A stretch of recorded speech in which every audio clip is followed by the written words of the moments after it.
I can still smell his cologne on the divorce papers. Dior Sauvage, the scent I'd given him for our anniversary just 3 months earlier. As I stood there in our marble foyer, staring at Richard's handwriting on the envelope, the world seemed to tilt sideways. 40 years of marriage, packed into a manila envelope with a sticky note that simply read, "Ellie, please sign. My lawyer needs these by Friday." No, I'm sorry. No explanation, just a Friday deadline, as if I were one of his corporate acquisitions with a closing date.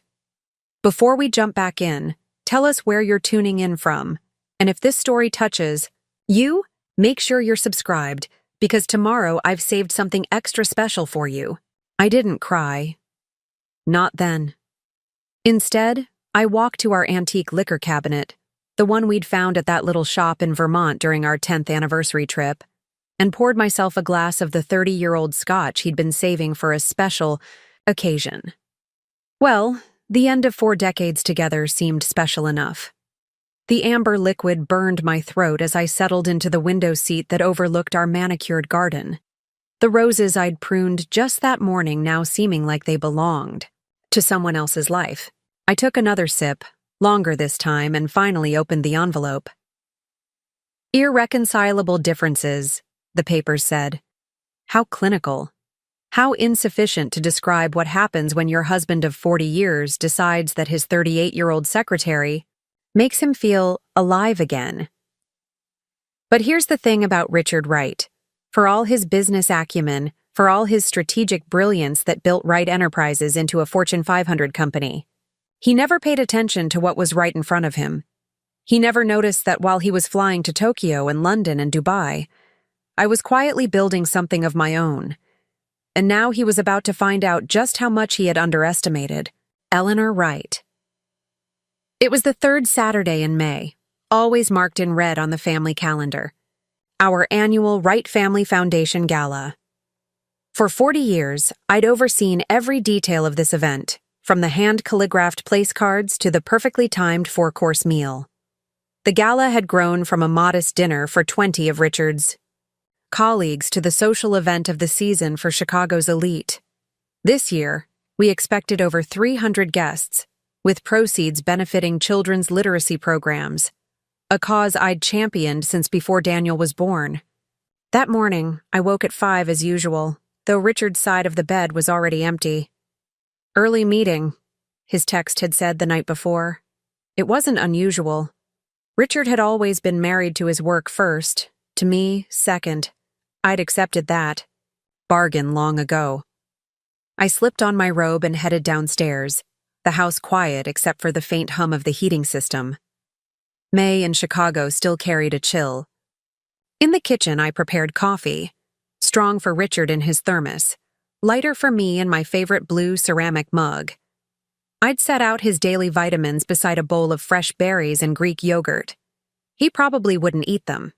He rarely did. But for 40 years, I'd continued the ritual, as if one day he might notice.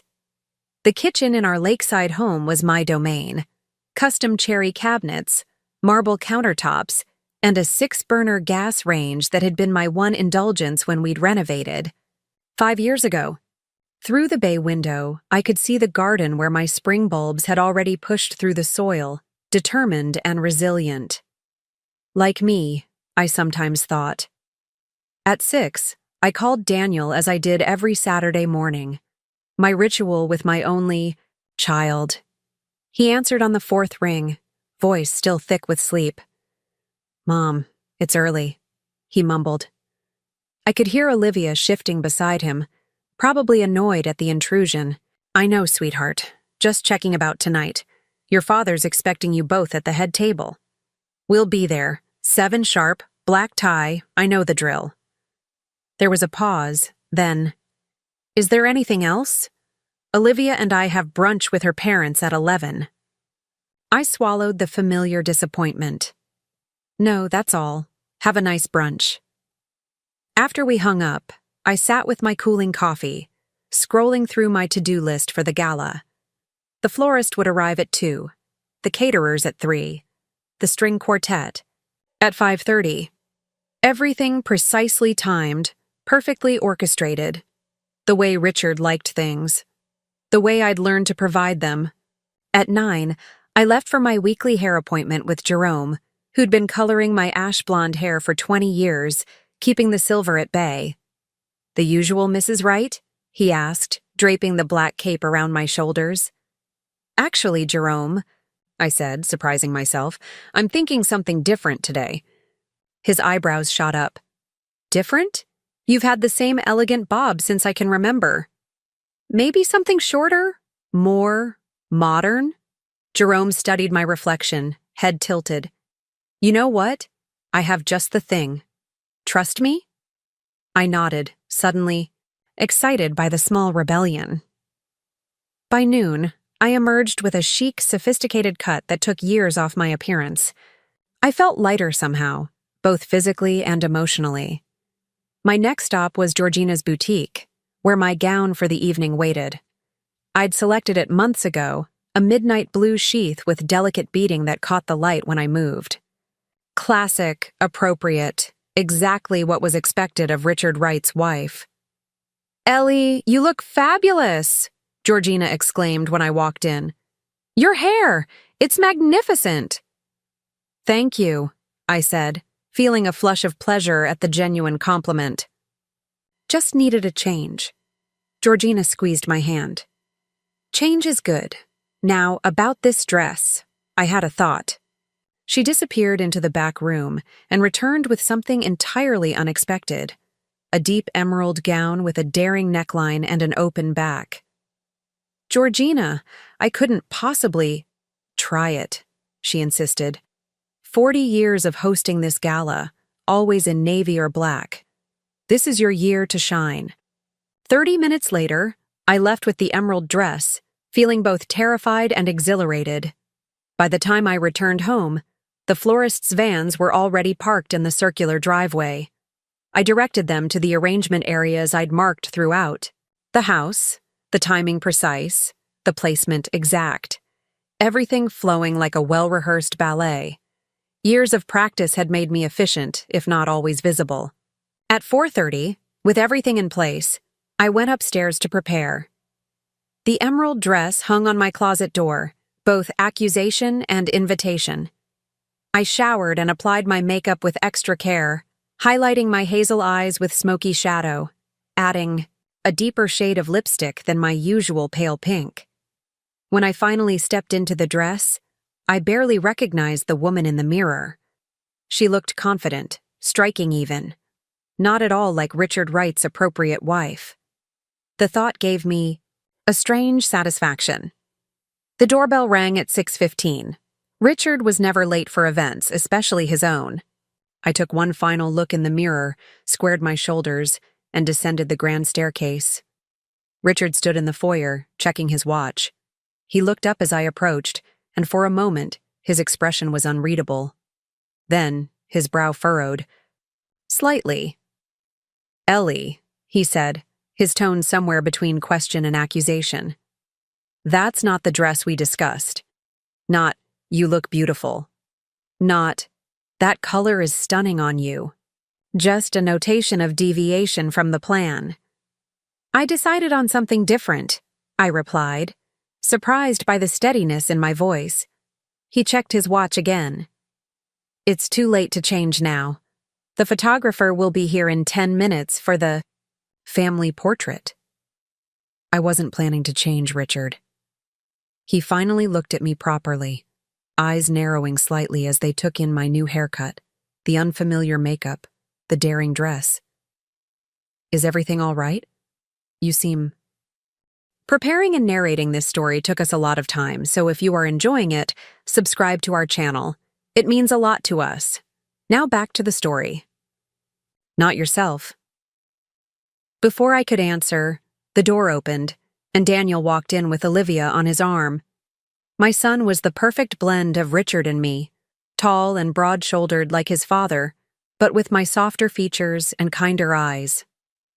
Olivia was sleek in a designer black dress, her dark hair pulled into a severe bun that emphasized her sharp cheekbones. "Wow, Mom," Daniel said, genuinely surprised. "You look amazing." "Doesn't she?" came a voice from behind me. I turned to see Grace entering through the kitchen door, elegant as always in her signature red. My oldest friend had been by my side since college, before Richard, before Wright Enterprises, before I became Mrs. Richard Wright instead of Eleanor Campbell, the art history major with dreams of her own. The caterers needed guidance on the seafood display, Grace explained, then lowered her voice as she embraced me. "You look absolutely radiant." Richard cleared his throat. "We should take our places. The guests will be arriving soon." And just like that, the moment of being seen was over. The gala proceeded as it always did, perfectly orchestrated, elegantly executed. I moved among the guests, remembering names, spouses, children's accomplishments, making everyone feel welcomed and valued. This had always been my role, the warm counterpoint to Richard's more strategic networking. From across the room, I caught glimpses of my husband throughout the evening. His tall frame bent attentively toward the university president, laughing with the mayor, deep in conversation, with the CEO of a tech company Richard had been courting for partnership. He was in his element, commanding and charismatic. It was during one such scan of the room that I noticed her. Vanessa Parker, Richard's executive assistant, looking stunning in a form-fitting red dress that matched her bold lipstick. She wasn't usually invited to the family gala. Staff attended the company holiday party, not our private foundation events. Yet there she was, leaning close to Richard, touching his arm as she whispered something that made him throw his head back in laughter. I'd never seen him laugh that freely at any of my observations. "She's been by his side all evening," Grace murmured, suddenly beside me. "I thought you should know." I kept my smile fixed in place, years of practice making it automatic. "She's his assistant. It's her job to support him." Grace's eyes held mine. "Ellie, I've seen how he looks at her, and I've seen how she looks at him. It's not professional." "Richard wouldn't," I said automatically, though even as the words left my mouth, 1,000 small details suddenly rearranged themselves in my mind. The late meetings, the weekend trips where I was no longer invited to accompany him, the way he'd stopped sharing details of his day, the decreased intimacy that I'd attributed to age and familiarity. "Mrs. Wright?" A waiter appeared at my elbow. "Mr. Wright is ready to begin his speech. He's asking for you to join him at the podium." "Thank you," I said, smoothing my emerald dress. "Please tell my husband I'll be right there." I made my way to the stage where Richard waited with an impatient expression. As I approached, I saw Vanessa straightening his tie, her red fingernails in stark contrast to his white shirt. She stepped back as I arrived, but not before I caught the intimacy in her touch, the possessiveness. "There you are," Richard said, offering his arm mechanically. "Ready?" For 40 years, I'd stood beside Richard at these events. For 40 years, I'd smiled while he thanked everyone except me for the success of the evening, for the success of our life together. For 40 years, I'd accepted being invisible. Tonight, something was different. Perhaps it was the emerald dress. Perhaps it was Grace's confirmation of what I'd refused to see. Perhaps it was simply that 40 years was enough. As Richard led me to the podium, I noticed Daniel watching us, his expression troubled.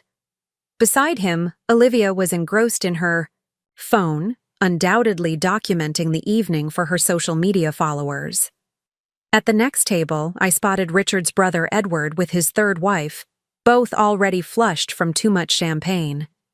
The room was filled with people who'd been in our lives for decades, yet how many really knew me? Richard tapped the microphone, silencing the room. "Good evening, friends and colleagues. Thank you for joining us for the 40th Annual Wright Family Foundation Gala." Applause rippled through the crowd. Richard raised his hand in acknowledgement. "When I started this foundation 4 decades ago, I had a vision of creating meaningful change in our community. He continued with practiced charm, outlining accomplishments and future goals, all centered around his vision, his generosity, his legacy. I stood beside him, the perfect corporate wife, smiling and nodding at all the right moments. But inside, something was crumbling. Or perhaps, something was finally breaking free. And of course, Richard was saying, approaching the conclusion of his speech, none of this would be possible without the support of my dedicated team at Wright Enterprises. His gaze drifted to Vanessa, who smiled back with unconcealed adoration. The room suddenly felt too warm, the lights too bright. I'd like to especially thank Vanessa Parker, whose tireless work has been instrumental in expanding our foundation's reach this year. Polite applause followed as Vanessa gave a modest wave. I felt Grace's eyes on me from across the room, her expression a mixture of concern and indignation. And finally, Richard continued, turning slightly toward me with the practiced gesture he'd perfected over years of public appearances. I want to thank my wife Ellie for her assistance with tonight's arrangements. Assistance. As if I were one of the catering staff. As if I hadn't conceptualized this entire foundation, researched the beneficiaries, cultivated the donors, managed every detail of 40 galas while he took the credit. The room applauded dutifully. Daniel caught my eye, his expression apologetic. He knew. My son knew how his father diminished me, yet he'd never challenged it, never defended me. Richard raised his champagne glass. To another successful year of the Wright legacy. The crowd echoed his toast, glasses tinkling. Richard's hand rested lightly on my back, guiding me from the podium. A gesture that once felt protective but now seemed merely proprietary. As we stepped from the stage, Vanessa approached with 2 fresh glasses of champagne. She handed one to Richard, their fingers brushing longer than necessary. Brilliant speech as always, Mr. Wright, she purred. Thank you, Vanessa.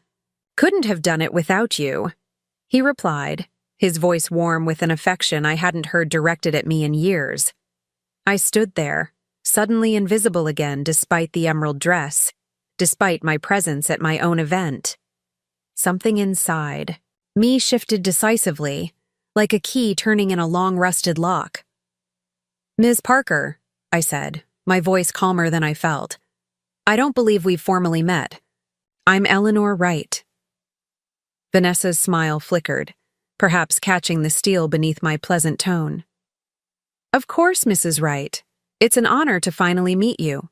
Richard speaks of you often. Does he? I replied, holding her gaze. How interesting. He's never mentioned you at all. Richard stiffened beside me. Ellie, Vanessa has been my executive assistant for 3 years now. 3 years? I echoed, maintaining my smile. My, how time flies when you're not being introduced to your husband's staff. Vanessa's composure faltered. Richard's jaw tightened, the subtle warning sign I'd learned to heed years ago. Perhaps you've had enough champagne, dear, he murmured, attempting to guide me away. I stood my ground. Actually, I haven't had nearly enough, Richard. If you'll excuse me, I believe I'll get another. I turned to Vanessa. Lovely dress, by the way. Red suits you. Though perhaps a bit bold for a staff member at a charity event, don't you think? I walked away before either could respond, feeling Richard's glare burning into my back. For the first time in our married life, I had publicly deviated from the script. The realization was both terrifying and exhilarating. Grace intercepted. Me at the bar, concern etched on her face. Are you all right? No, I said honestly, but I think I'm about to be. The remainder of the evening passed in a blur of forced smiles and mechanical conversations. Throughout it all, I observed Richard and Vanessa, their carefully maintained distance that nevertheless couldn't disguise the current running between them, the private glances, the unnecessary touches disguised as professional interactions. By the time the last guest departed, it was past midnight. The catering staff moved efficiently through the house, restoring order, invisible workers like I had been for so long.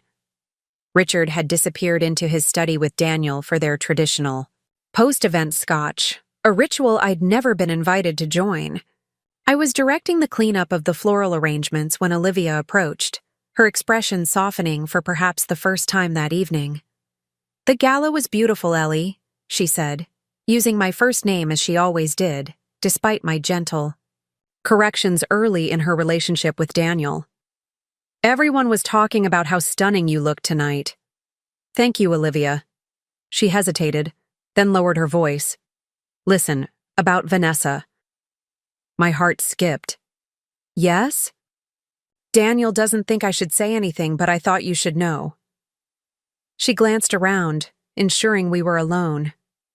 "Richard's been staying at the Peninsula Hotel 3 nights a week for the past month. The nights he tells you he's working late." The Peninsula, the most expensive hotel in Chicago, just blocks from Richard's office.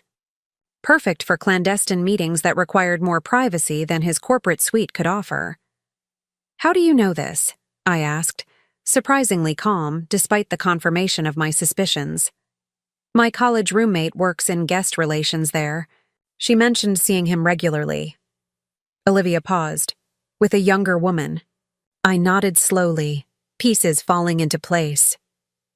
"Thank you for telling me."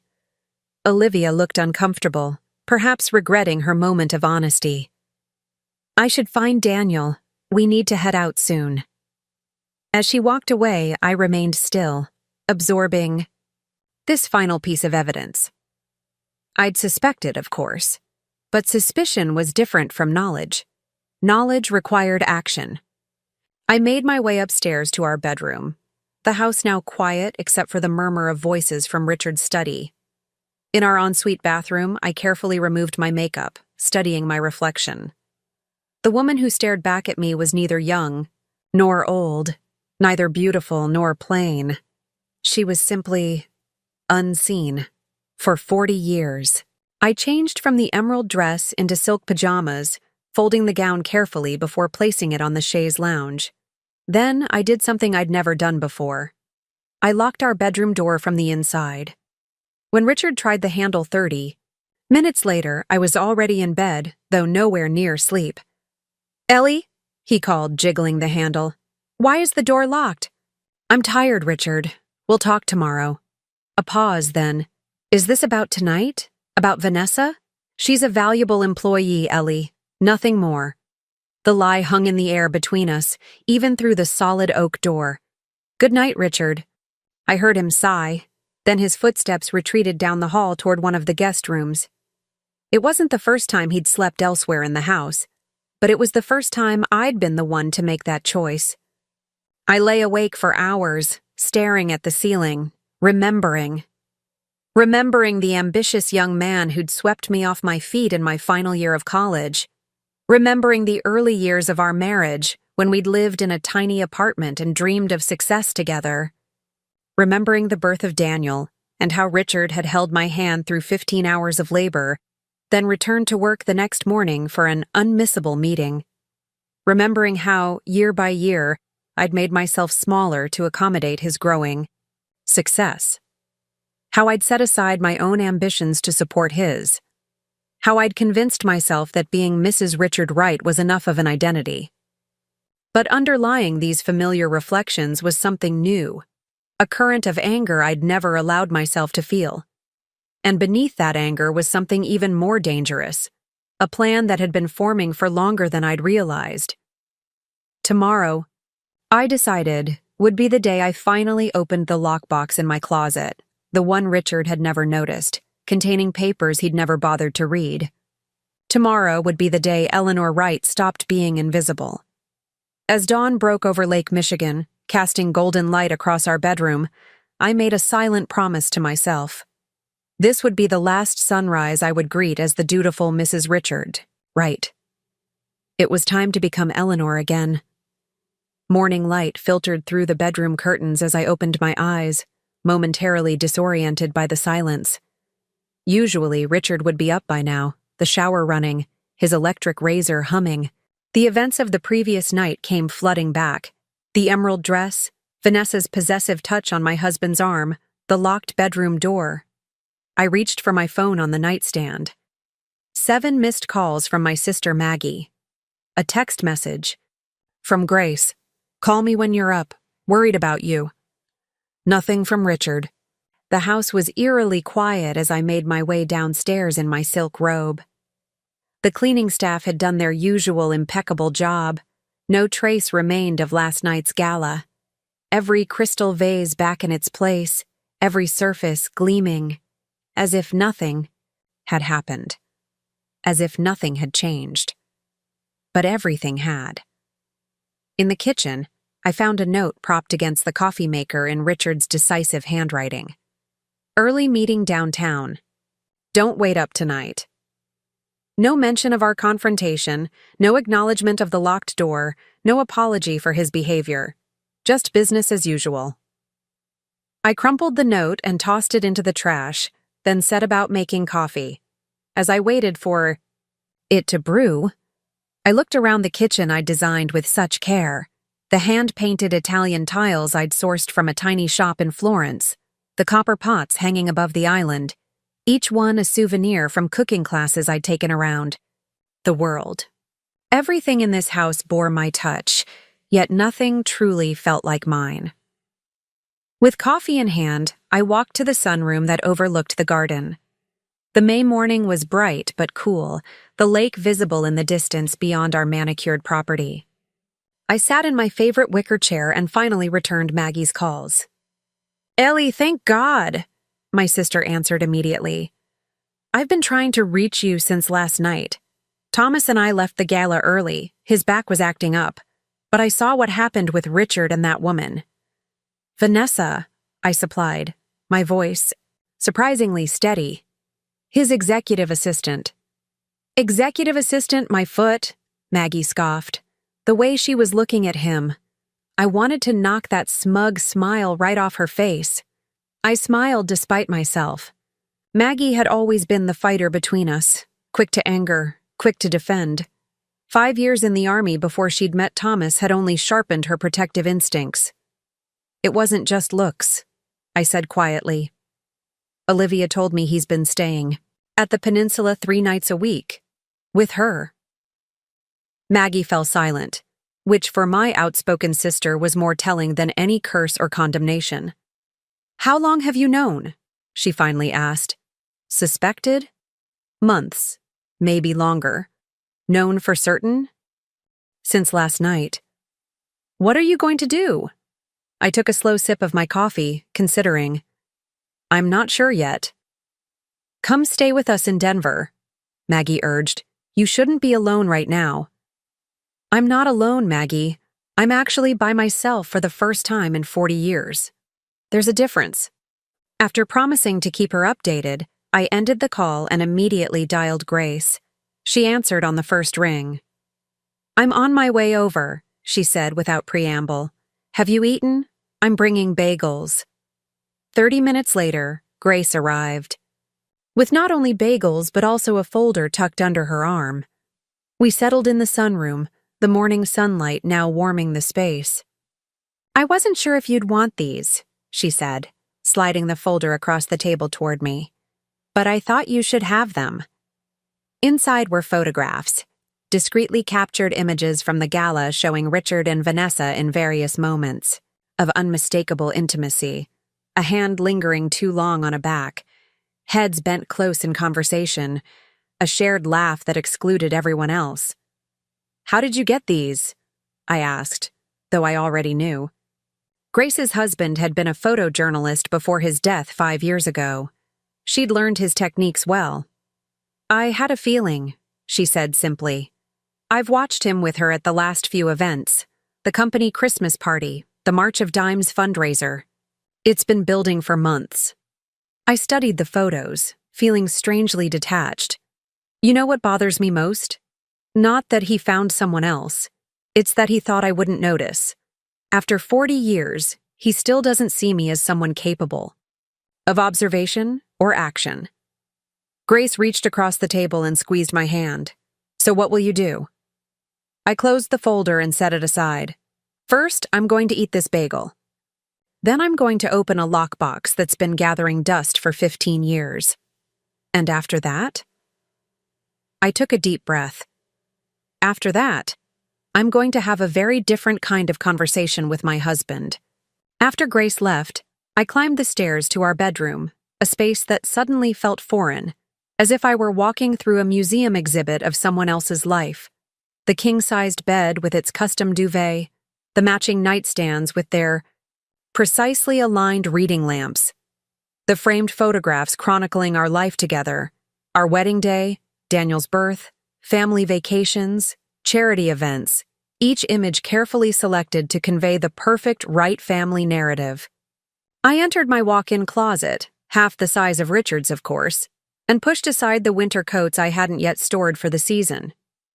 Behind them, nearly invisible against the cream-colored wall, was a small door leading to an alcove I'd insisted on during the renovation.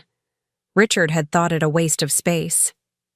"What do you need a reading nook in your closet for?" he'd asked dismissively. I'd claimed it was for quiet moments with a book, away from household staff and social obligations. He'd never once checked to see if I actually used it that way. I pressed on the recessed panel, and the door swung open silently. Inside, the alcove was exactly as I'd left it 6 months ago. The small armchair, the battery-operated reading lamp, and most importantly, the antique secretary desk that had belonged to my grandmother. The desk Richard had wanted to donate when we'd moved to Lakeside, claiming it didn't match our more sophisticated decor. I sat in the chair and ran, my fingers along the desk's smooth surface, remembering my grandmother's hands doing the same. A pang of longing for her wisdom struck me. Margaret Eleanor Campbell had been widowed at 45 when my grandfather's heart gave out suddenly one autumn afternoon.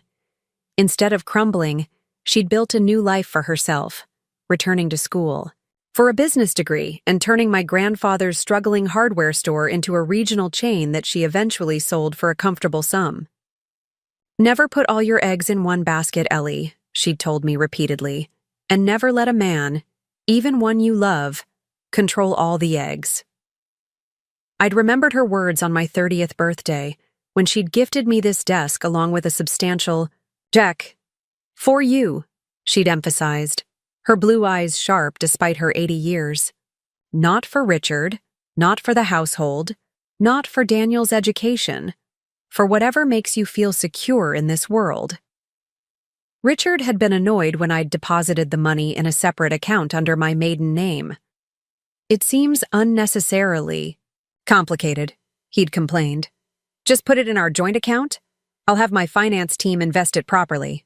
For once, I'd stood firm. "It was a gift to me, Richard, from my grandmother. I'll manage it myself."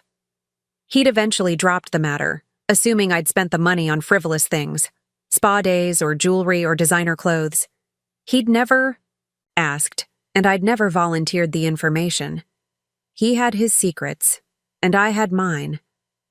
I reached beneath the desk and pressed the hidden lever that released the false bottom of the top drawer. Inside lay a burgundy leather portfolio that hadn't seen daylight in nearly a decade.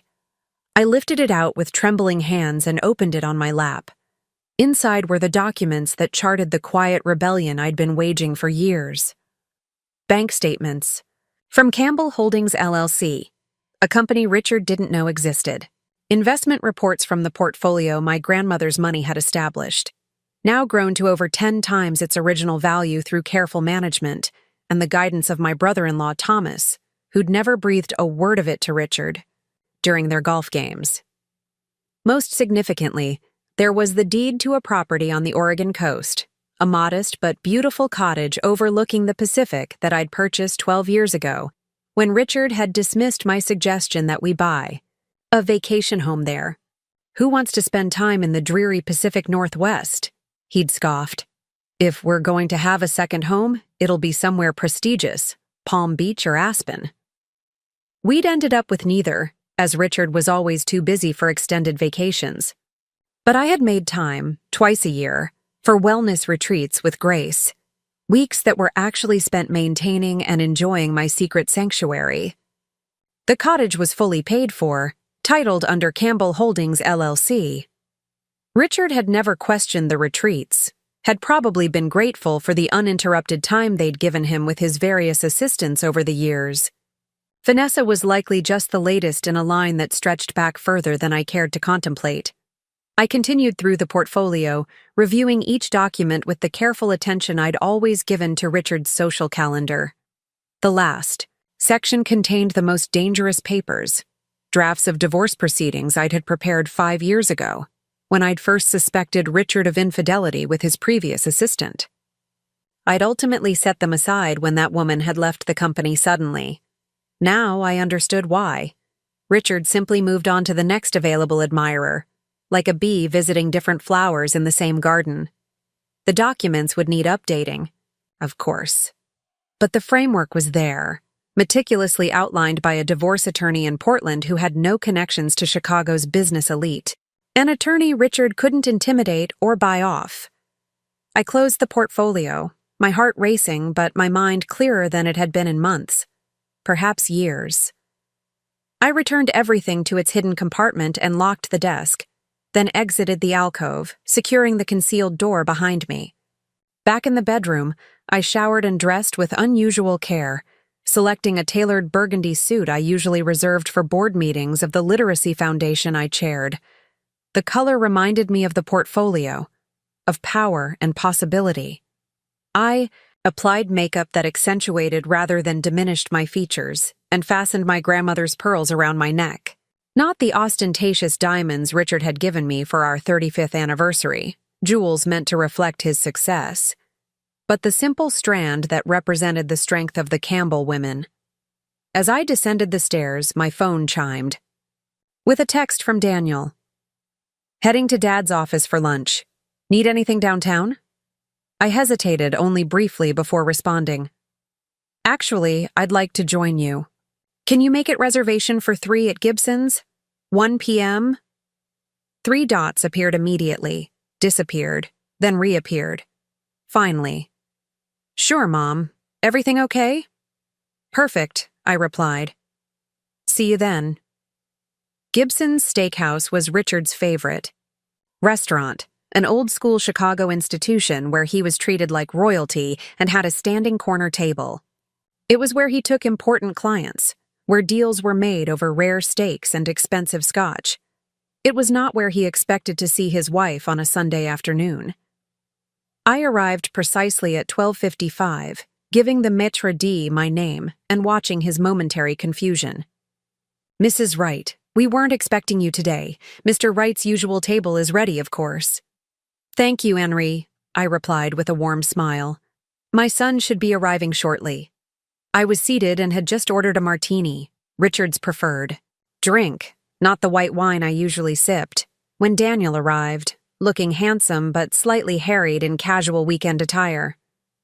Mom, he greeted me with a kiss on the cheek. This is a surprise. You never come to Dad's power lunches. Things change, I said simply. How was brunch with Olivia's parents? Daniel shifted uncomfortably.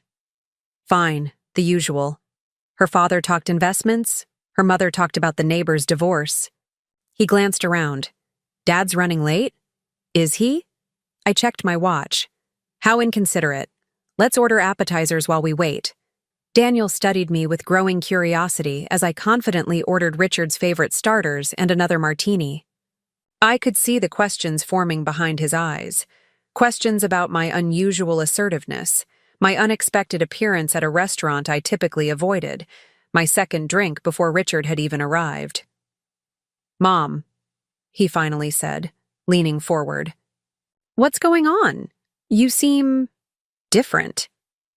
I set down my glass and met my son's gaze. Daniel, when was the last time you and I had a real conversation? Not about the weather, not about Olivia's latest charity project, but about something that matters? He blinked, taken aback. I'm not sure. That's because it's been years, I said gently. You talked to your father about business and investments. You talked to Olivia about your social calendar, but you and we exchanged pleasantries. Nothing more. That's not true, he protested, but the uncertainty in his voice betrayed him. It is true. And I've allowed it because that's what I've always done. Stepped aside to make room for Richard Wright and his priorities. But I'm done with that. Now. Daniel's eyes widened. What are you saying? I'm saying that your father is having an affair with his executive assistant. I'm saying that he's been staying at the Peninsula Hotel with her 3 nights a week while telling me he's working. Late. I'm saying that after 40 years of marriage, he didn't even have the decency to be discreet about it at our own foundation gala. The color drained from Daniel's face. Mom, Did you know? I asked quietly. He looked down at his hands. I suspected. I didn't want to believe it. And you said nothing. What was I supposed to say? He's my father. You're my mother. I didn't want to get in the middle. There is no middle, Daniel. There's right and there's wrong.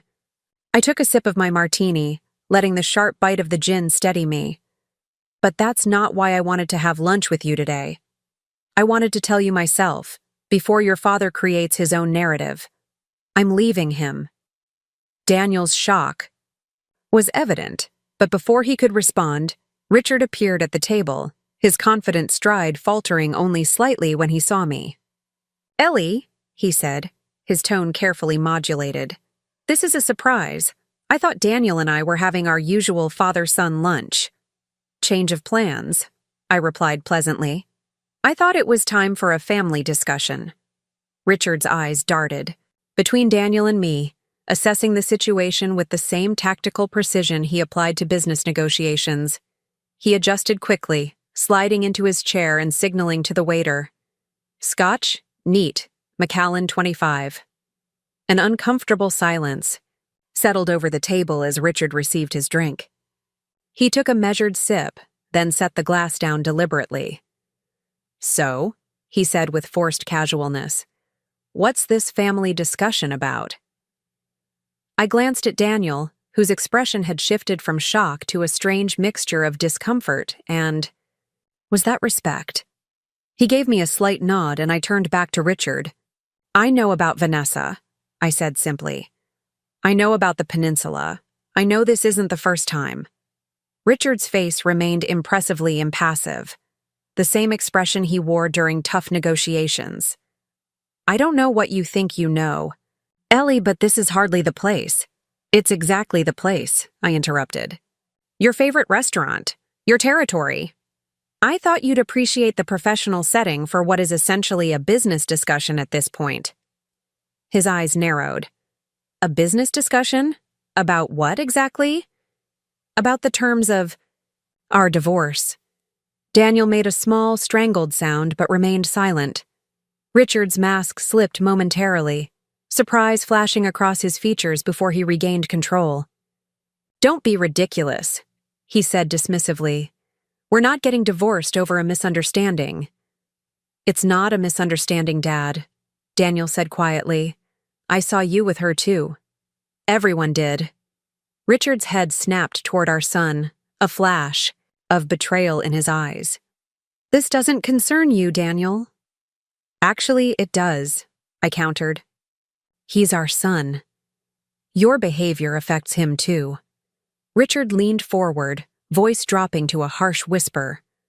After everything I've given you, the lifestyle, the social position, the foundation with your name on it, this is how you repay me? By ambushing me in public? By turning my son against me? I felt a strange calm wash over me, the calm that comes with absolute clarity. The foundation doesn't have my name on it, Richard. It's the Wright family foundation. I've never had an identity in this marriage beyond being Mrs. Richard Wright. And as for what you've given me, I took a slow sip of my martini. You've given me 40 years of watching you take credit for my work. 40 years of shrinking myself to fit in the corner of your life. 40 years of looking the other way while you chased younger women. Daniel flinched, but I continued, my voice steady. I'm not asking for anything now. I'm telling you how things will proceed. I've already consulted an attorney. I'll be moving out of the house immediately. You'll be hearing from my lawyer regarding the division of assets." Richard's face darkened with a familiar anger, but for once, I didn't flinch away from it. "You think it's that simple? You think you can just walk away from 40 years with some dramatic announcement in the middle of my restaurant? Where do you think you'll go? What do you think you'll live on? You've never worked a day in your life." A flash of pain crossed Daniel's face at his father's cruelty, but I merely smiled. "That's where you're wrong, Richard. I've worked every day of the last 40 years. I've run your household, raised your son, managed your social calendar, hosted your business dinners, organized your charity events, and built your reputation as a family man. The fact that you never paid me doesn't mean I wasn't working." I set my empty glass down with a decisive clink.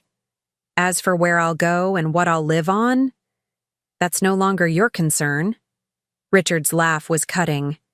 "You think you can afford the lifestyle you've become accustomed to on whatever settlement you get? Don't be naive, Ellie. My lawyers will ensure you get exactly what's fair. No more, no less." "I'm counting on that," I replied with a calm I didn't entirely feel.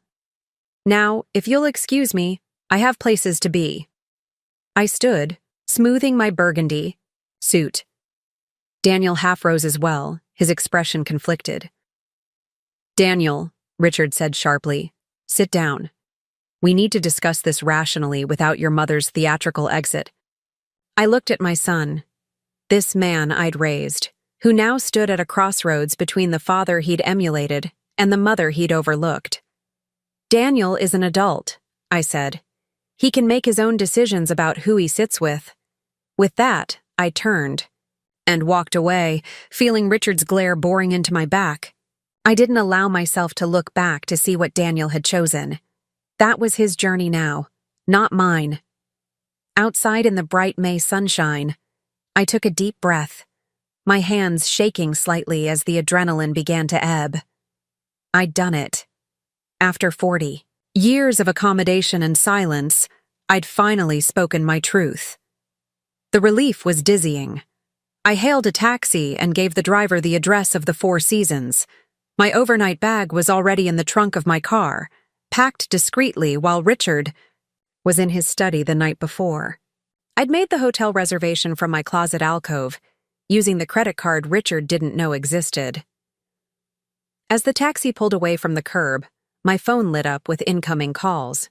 Richard, then Daniel, then Richard again. I silenced it and dropped it into my purse. Whatever they had to say could wait. For the first time in decades, I had more important things to attend to than Richard Wright's demands or feelings. The Four Seasons doorman greeted me with professional courtesy, signaling for assistance with my modest luggage.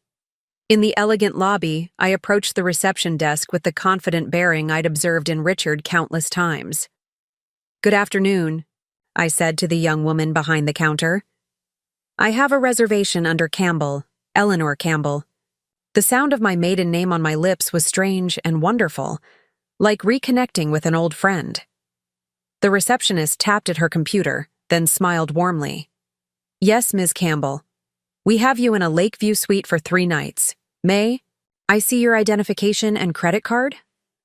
As I completed the check-in process, I felt a presence at my elbow. Turning, I found Daniel standing there, his expression a mixture of uncertainty and determination. "Mom," he said simply, "I couldn't let you leave like that." Something soft and warm bloomed in my chest. "What about your father?" Daniel's jaw tightened. He started talking about damage control and how we needed to manage the situation, as if you were a PR problem, not his wife of 40 years. He shook his head. I told him I had to go.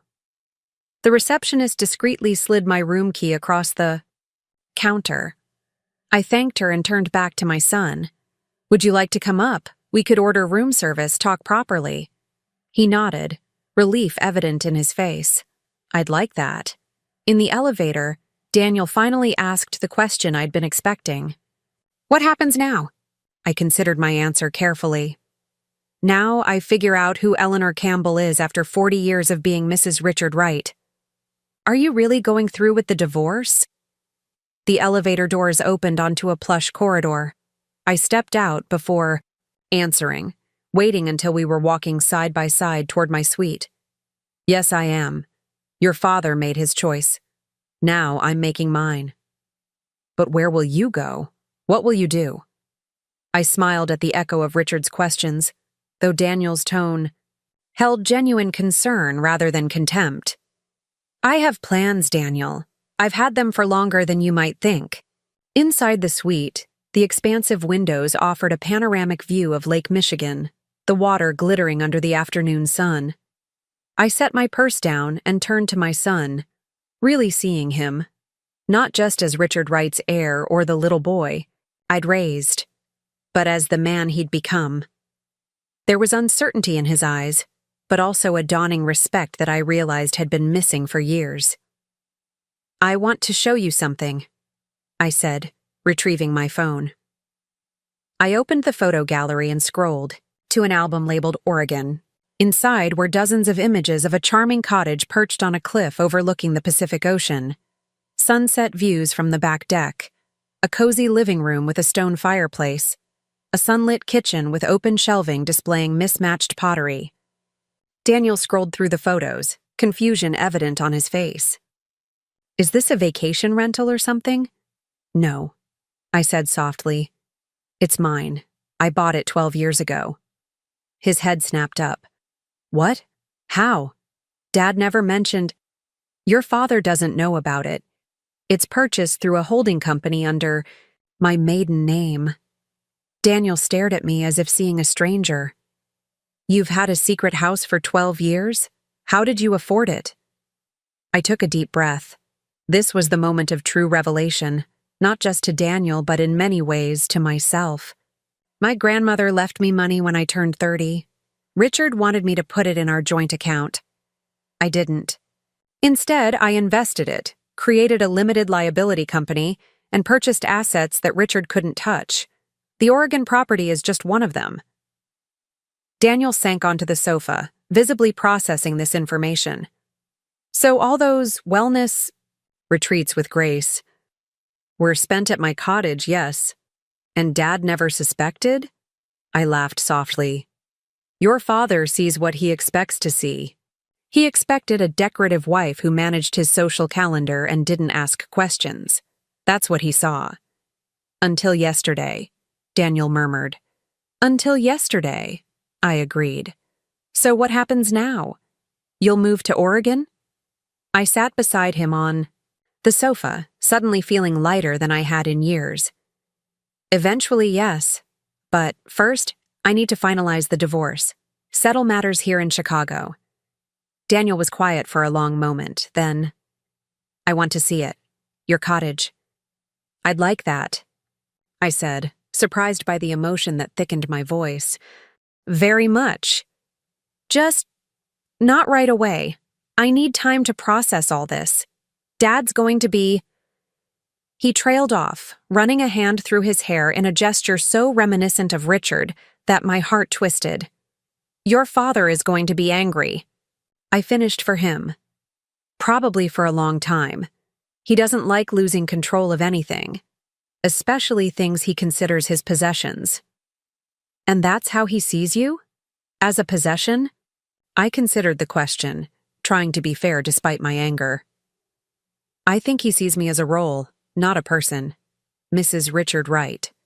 And as long as I played that role perfectly, he was satisfied. Daniel leaned forward, elbows on his knees. I should have noticed. All these years I should have seen how he treated you. You were raised in it, Daniel. It was normal to you.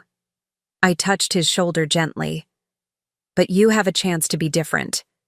With Olivia, with your future children. You have a chance to see the women in your life as full people, not supporting characters in your story. He looked up, his eyes suddenly older. I don't want to be like him. Then don't be, I said simply. We ordered room service and talked for hours. Really talked, for perhaps the first time since he'd left for college. He shared his doubts about following Richard into the business, his concerns about Olivia's growing obsession with social status, his desire for a simpler life than the one he was living. I listened, not as Richard Wright's wife or even as Daniel's mother, but as Eleanor Campbell, a woman with her own mind and her own perspective. As evening fell and the lake darkened outside the windows, Daniel finally prepared to leave. "But the door," he hesitated. "He'll try to contact you, you know. Once the shock wears off, he'll try to convince you to come back." "I know," I replied. "He doesn't like losing anything he considers his. What will you say?" I smiled, feeling the power of my own certainty. "I'll tell him what I should have said years ago, that I deserve to be more than an accessory to someone else's life." After Daniel left, I stood at the window watching the city lights flicker on across the darkening landscape. My phone had accumulated 37 missed calls and dozens of texts.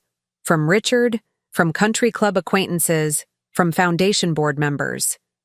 News traveled fast in our circle.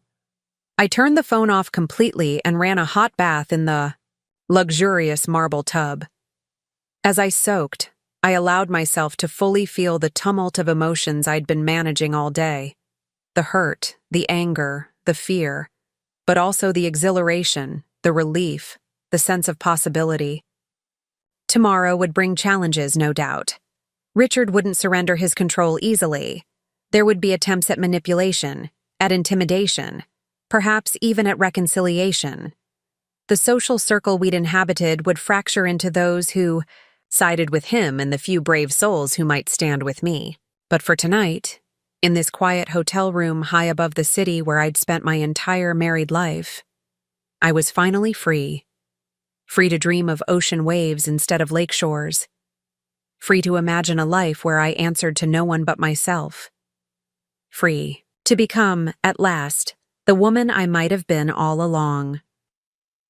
Eleanor Campbell was awakening after 40 years of slumber, and she had plans that Richard Wright couldn't begin to imagine. The morning sun streamed through the hotel curtains I'd forgotten to close. For a moment, I lay disoriented in the unfamiliar bed, my mind searching for familiar reference points. Then reality rushed back. The gala, the confrontation at Gibson's, the night in this hotel room that marked the first time in 40 years I'd slept truly alone by choice. I stretched, surprised by the absence of the usual stiffness in my shoulders, tension I'd carried for so long I'd stopped noticing it. My phone remained off, a small act of rebellion that felt surprisingly significant. For decades, I'd been instantly available to respond to Richard's needs, Daniel's questions, the Foundation's emergencies. Today, the world could wait. The room service menu beckoned. I ordered coffee and something I'd never allowed myself at. Belgian waffles with strawberries and whipped cream, a breakfast Richard would have deemed unnecessarily indulgent. The small rebellion tasted like freedom. As I savored each bite, I mentally outlined the day ahead. My first priority was securing legal representation. Not Richard's corporate attorneys who handled our estate planning, but someone solely dedicated to my interests. My second task was retrieving essential documents from the house while Richard was at work. Then I needed to contact the Oregon property management company that maintained my cottage and begin preparations for an extended stay. After breakfast, I finally turned on my phone, bracing for the deluge. 52 missed calls, 87 text messages, 39 emails, the digital manifestation of a life imploding. I bypassed them all and dialed Grace. "Thank God," she answered immediately. "The whole North Shore is ablaze with gossip. Richard's telling everyone you had some kind of breakdown at Gibson's. Are you okay?" "Better than okay," I assured her. "I'm at the Four Seasons. I need your help with a few things today." "Name it." "I need to get into the house while Richard's at work. There are documents in my closet alcove that I can't leave behind." "I'll pick you up at 11, Grace said without hesitation. Richard always has his Monday executive meeting until at least 2. My next call was to Sophia Chen, a razor-sharp attorney I'd met through the Literacy Foundation. She'd recently handled a complex divorce for another foundation board member, navigating it with discretion and remarkable effectiveness. Her client had walked away with far more than her husband's. Aggressive attorneys had initially offered. "Eleanor," Sophia greeted me warmly, "this is unexpected." "I need to discuss a personal legal matter," I said, keeping my voice steady. "A divorce." A brief pause, then, "I have an opening at 1 today. Would that work?" "Perfectly." With my immediate plans secured, I finally began sorting through messages. Most were from shocked acquaintances fishing for gossip, thinly veiled beneath expressions of concern. I ignored those. Several were from foundation board members, worried about the gala fundraising tallies and upcoming events. Those could wait. 10 messages were from Richard, their tone evolving from irritated, "This dramatic exit is beneath you," to commanding, "Come home immediately," to falsely conciliatory, "We need to discuss this like adults." The latest, sent at 3 a.m., was more revealing. The Chicago community won't look kindly on a wife abandoning her husband after he gave her everything. Think about what you're throwing away. I deleted each message without responding. Daniel had texted just once. "Thinking of you. Call if you need anything." That one I answered. "Having breakfast at the Four Seasons. Meeting with an attorney at 1 Gao. I'm okay." His response came immediately. "Dad's on the warpath. Careful if you go to the house." A chill ran through me. Richard's anger had always been cold and calculating rather than explosive, but I'd seen what happened to business associates who crossed him. He didn't yell or threaten. He systematically dismantled their defenses, isolated them from potential allies, then struck when they were most vulnerable. I'd been witnessing his strategies for 40 years. Now they would be directed at me. At 11, Grace texted from the hotel's front entrance. I grabbed my purse and the room key, suddenly nervous about returning to the house that had been my domain for so long. Grace's sleek silver Audi was idling at the curb. She looked impeccable as always in a tailored pantsuit, her silver hair cut in a stylish bob that framed her determined face. "You look good," she remarked as I slid into the passenger seat. "Better than I expected." "I feel good," I admitted. "Terrified, but good." "Richard called me last night," she said as she pulled into traffic. "Wanted to know if I knew where you were." My stomach tightened. "What did you tell him?" "That if he hadn't noticed you were unhappy after 40 years of marriage, he shouldn't expect me to explain you to him now." I laughed, a genuine laugh. That felt foreign in my throat. I wish I could have seen his face. "It wasn't pretty," Grace said with grim satisfaction.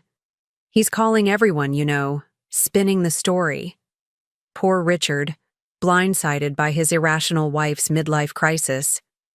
"I'm 65, I pointed out. A bit late for a midlife crisis." That's what I told the Hendersons when they called fishing for details. The drive to Lakeside was filled with Grace's updates on the social fallout. Most of our acquaintances were cautiously siding with Richard, their own marriages built on similar unspoken agreements. A few, mostly women who'd been through their own divorces, had reached out to Grace expressing quiet support for me. Beverly Michaels said, and I quote, "It's about damn time Eleanor stood up for herself," Grace reported, "and she's been friends with Richard since college." As we pulled into the long, curving driveway of the Wright estate, I felt a curious detachment. The imposing colonial facade, the manicured gardens, the gleaming windows, all of it seemed to belong to someone else's life now. "His car's gone," Grace noted, pulling around to the service entrance at the side of the house. "Let's be quick. Anyway." I used my key to enter through the mudroom. The house was quiet, the cleaning staff not due until Wednesday. Everything was exactly as I'd left it 2 days earlier. Dishes neatly stacked in the cabinet, fresh flowers in the crystal. Vase on the entry table. Richard's Wall Street Journal folded precisely on the kitchen counter. Yet everything felt different. I moved through the space like a visitor in a museum, noting details I'd selected or arranged, but feeling no attachment to them. "You okay?" Grace asked, watching me closely. I nodded. "It just doesn't feel like mine anymore." "It never was," she said gently. "It was always his house that you maintained." The simple truth of her observation struck me forcefully. Even the decisions I'd thought were mine, paint colors, furniture arrangements, decorative touches, had all been made within parameters Richard had established. The entire house was a showcase for his success, not a reflection of my identity. "Let's get what you came for," Grace suggested. "I'll keep watch downstairs." I climbed the curved staircase quickly, heading straight for my closet alcove. The house felt charged somehow, as if Richard's anger lingered in the air despite his absence. I worked efficiently, retrieving my grandmother's leather portfolio from its hiding place and gathering a few additional items I hadn't packed in my overnight bag. My grandmother's pearls, some favorite books, the small watercolor my mother had painted of our Wisconsin farmhouse. As I was zipping these treasures into a small duffel bag, I heard the unmistakable sound of the garage door opening. My heart lurched. Richard wasn't supposed to be home for hours. "Ellie, Grace is urgent," whisper carried up the stairs. "He's back." I froze momentarily, then forced myself to move. Closing the alcove door silently, I grabbed the duffel bag and hurried to the bedroom door. I could hear Richard's heavy footsteps in the kitchen, the sound of car keys being tossed onto the counter. Grace appeared at the bottom of the stairs, her expression tense. "Back door," she mouthed, pointing toward the rear staircase that led to the garden entrance. I nodded and turned toward the back hallway, but it was too late. Richard's voice boomed from below. "I know you're here, Ellie. Your friend's car is in the driveway." Grace's face hardened. She stepped forward, positioning herself in the center of the foyer. "She's just collecting some personal items, Richard. Then we'll be on our way." I moved to the top of the main staircase, clutching the duffel bag like a shield. Richard stood in the entryway, still wearing his executive armor, tailored charcoal suit, crisp white shirt, power tie. But his normally immaculate appearance was subtly disheveled. His hair wasn't perfectly combed, his tie was slightly askew. Most tellingly, the controlled mask he always wore in public had slipped, revealing something I rarely saw: uncertainty. "Ellie," he said, his voice softening as he spotted me. "Come downstairs. We need to talk." "I'm just collecting a few things," I replied, descended halfway down the staircase but maintaining distance between us. "I'll be out of your way shortly." "This is ridiculous," he said, an edge creeping back into his voice. "You're acting like a stranger. This is your home." "Is it?" I countered quietly. "Or is it just the house where I've lived while managing your life?" His jaw tightened. 40 years of marriage, and this is how you choose to end it? By ambushing me in public, embarrassing me in front of our son, then sneaking into our house. Like a thief? "I used my key," I pointed out, "to collect my personal possessions. Hardly the actions of a thief." "Personal possessions?" he scoffed. "Everything in this house was purchased with my money. My success built this life for us." "Our success," I corrected him. "I contributed every day for 40 years. The fact that my contribution didn't come with a paycheck doesn't make it less valuable."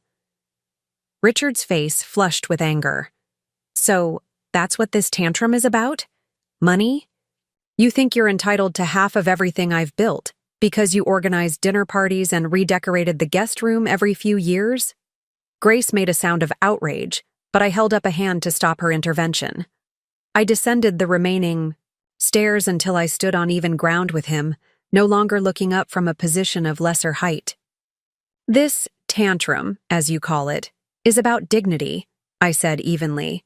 "It's about recognizing that I've spent 40 years being Mrs. Richard Wright instead of Eleanor Campbell. It's about finally acknowledging that your multiple affairs weren't momentary indiscretions, but a pattern of disrespect. I took a breath, steadying myself. And it's about deciding that at 65, I still have time to live as myself, not as your accessory. Something flickered in his eyes. Not quite guilt, perhaps regret. Then it was gone, replaced by the calculating look I knew so well. "You won't get half," he said coldly. "My legal team will make sure of that. The prenup we signed? When I was 24 and you were 26? I interrupted. "The one that predates most of your wealth and all of the current estate laws? I'm not concerned about it." His eyes narrowed. "You've already spoken to a lawyer." "I have an appointment this afternoon," I confirmed. "Not with your corporate attorneys who have always prioritized your interests, but with independent counsel who will represent me exclusively." Richard's facade cracked further. He hadn't expected this level of preparation. In his mind, I was still the agreeable young woman who had signed whatever he placed in front of her, who had accepted his explanations without question. "I've made mistakes," he admitted, his tone shifting to the persuasive one he used in difficult negotiations. "Vanessa was. An error in judgment. But throwing away 40 years of marriage over one indiscretion is extreme, don't you think?" "One indiscretion?" I echoed incredulously. "Richard, please. There was Jessica before Vanessa, and Michelle before Jessica. Probably others I never discovered. This isn't about one affair. It's about a lifetime of being unseen and undervalued." He stepped closer, lowering his voice confidentially, as if Grace weren't standing right there. "What do you want, Ellie? A bigger allowance? More involvement in the foundation? Your name on the letterhead? We can arrange all that. There's no need for lawyers and public spectacle." The sad thing was, a week ago I might have considered his offer. I might have accepted these token concessions as meaningful change, but not anymore. "What I want," I said clearly, "is a divorce, a fair division of assets, and the freedom to live the remainder of my life on my own terms." Richard's expression hardened, the brief vulnerability vanishing. "You'll regret this," he said, his voice cold. "When the excitement of your rebellion fades, you'll realize what you've thrown away. The position in Chicago society, the comfort of our life together, the respect that comes with being Mrs. Richard Wright." I smiled sadly. "That's where you're wrong. I don't want to be Mrs. Anybody. I want to be Eleanor Campbell again." He recoiled slightly, as if I'd struck him. In a way I had. His identity was so thoroughly wrapped up in his achievements, his possessions, including me, that my rejection of his name felt like the ultimate betrayal. "We'll see how well Eleanor Campbell manages without Richard Wright's resources," he said bitterly. "Don't come crawling back when you discover that a 65-year-old housewife with no resume and no recent work experience isn't exactly in high demand." Grace stepped forward, eyes flashing. "That's enough, Richard. We're leaving now." "This doesn't concern you, Grace," he snapped. "When you insult my best friend in front of me, it absolutely concerns me," she retorted. "And for the record, Eleanor has more strength and capability in her little finger than you have in your entire inflated ego. She'll be just fine without you." I squeezed Grace's arm gratefully, then looked Richard in the eye one last time. "I'll have my lawyer contact yours regarding the division of property. In the meantime, I trust you won't dispose of any marital assets or attempt to restrict my access to our joint accounts." His expression confirmed that was exactly what he'd been planning. "Everything will remain as it is until our legal teams can meet," he said stiffly. I nodded, knowing it was a lie. "Goodbye, Richard." As Grace and I walked toward the side door, Richard called after me, his voice carrying a note I rarely heard from him: desperation. "What am I supposed to tell people?" "The foundation gala is in 3 weeks. The Hendersons' anniversary party is this weekend." I turned, struck by the absurdity of his concerns. After 4 decades together, facing the end of our marriage, his primary worry was maintaining social appearances. "Tell them whatever you want," I replied. "I'm sure you'll craft a narrative that preserves your dignity. You always do." Grace's car felt like a sanctuary as we pulled away from the house. Through the passenger window, I could see Richard standing in the doorway, watching us leave. He looked strangely diminished against the grand facade of the home he'd built as a monument to his success. "Are you okay?" Grace asked as we turned onto the main road. I considered the question seriously. "Yes," I said finally. "I think I am." "He'll freeze the accounts, you know. Probably already has. Men like Richard always do."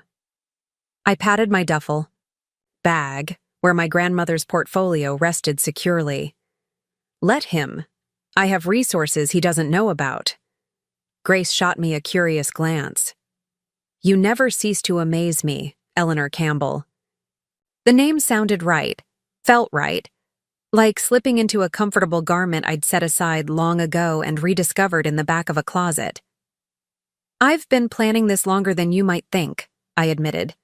Not consciously, perhaps. But somewhere deep inside, I've been preparing for years. "Smart woman," Grace approved. "Where to now? We have 2 hours before your appointment with Sophia." I considered my options. Lunch, I decided. Somewhere Richard would never go, somewhere casual and unpretentious. Grace grinned. "I know. Just the place." 20 minutes later, we were seated at a weathered wooden table in a tiny Greek restaurant in Evanston, far from Richard's usual downtown haunts. The owner, a heavy-set man with a booming laugh, greeted Grace with the warmth of a longtime customer. The menu was handwritten, the plates mismatched, and the food simple but extraordinary.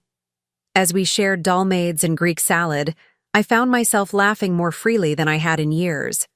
Without the weight of Richard's expectations, his preference for French cuisine, his distaste for eating with one's hands, his insistence on maintaining a certain image even during private meals, I felt lighter, more present. "So what happens next?" Grace asked as we sipped strong Greek coffee from small, handleless cups. "After your meeting with Sophia?" I traced the rim of my cup thoughtfully.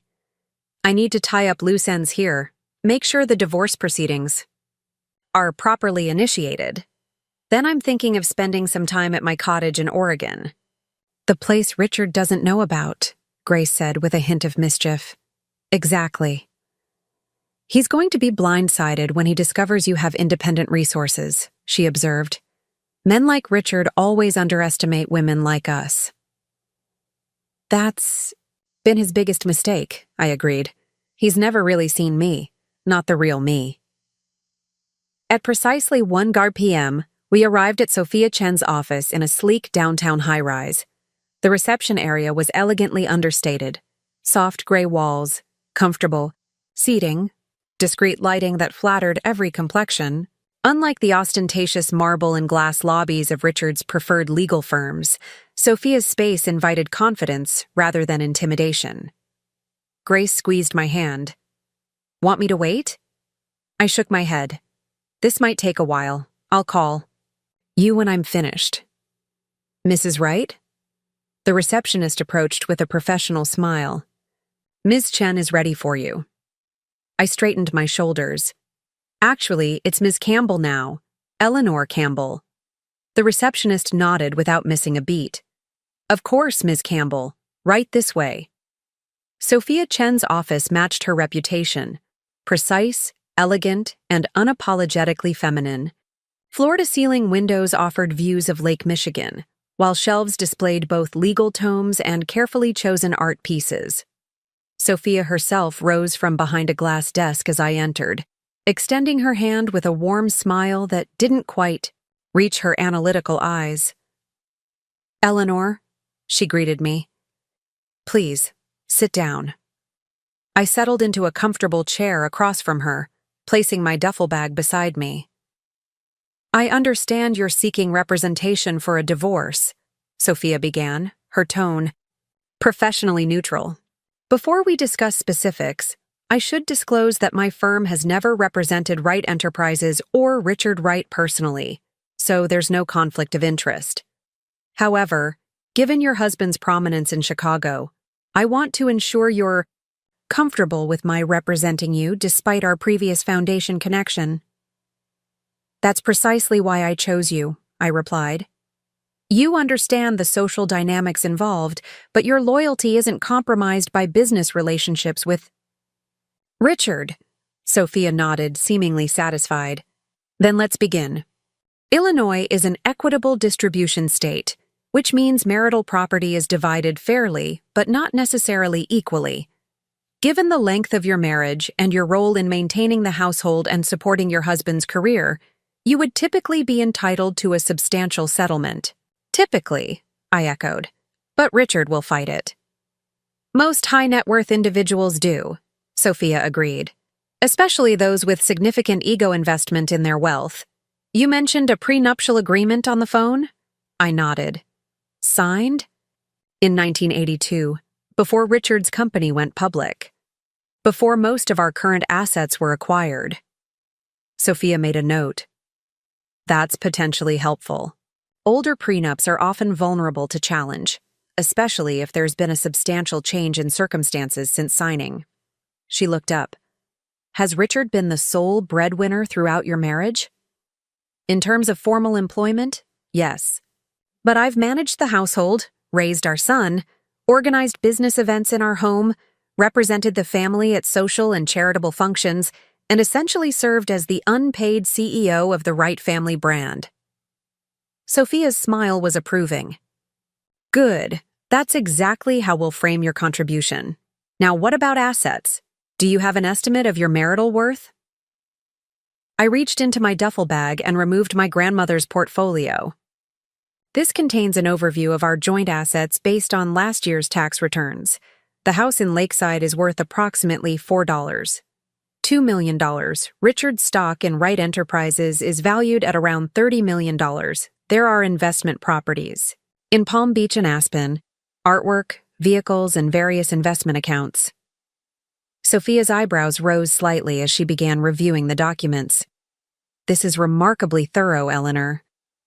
I've been the one signing the tax returns for 20 years, I explained. Richard was always too busy to review the details. He just trusted me to handle it. A small smile played at Sophia's lips. His oversight may work in our favor. She continued scanning the documents, then looked up with a more serious expression. Richard will likely try to restrict your access to joint accounts immediately. Do you have independent financial resources to sustain you during the proceedings? This was the moment I'd been waiting for. The revelation that would set this divorce apart from the usual script.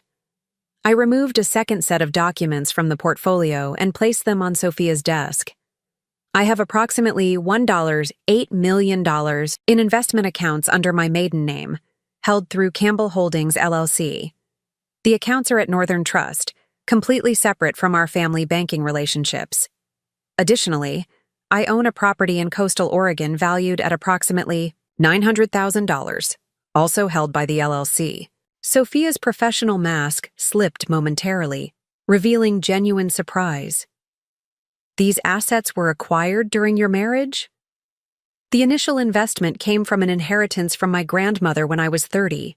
I invested it independently and added to it over the years with small amounts I set aside from household accounts.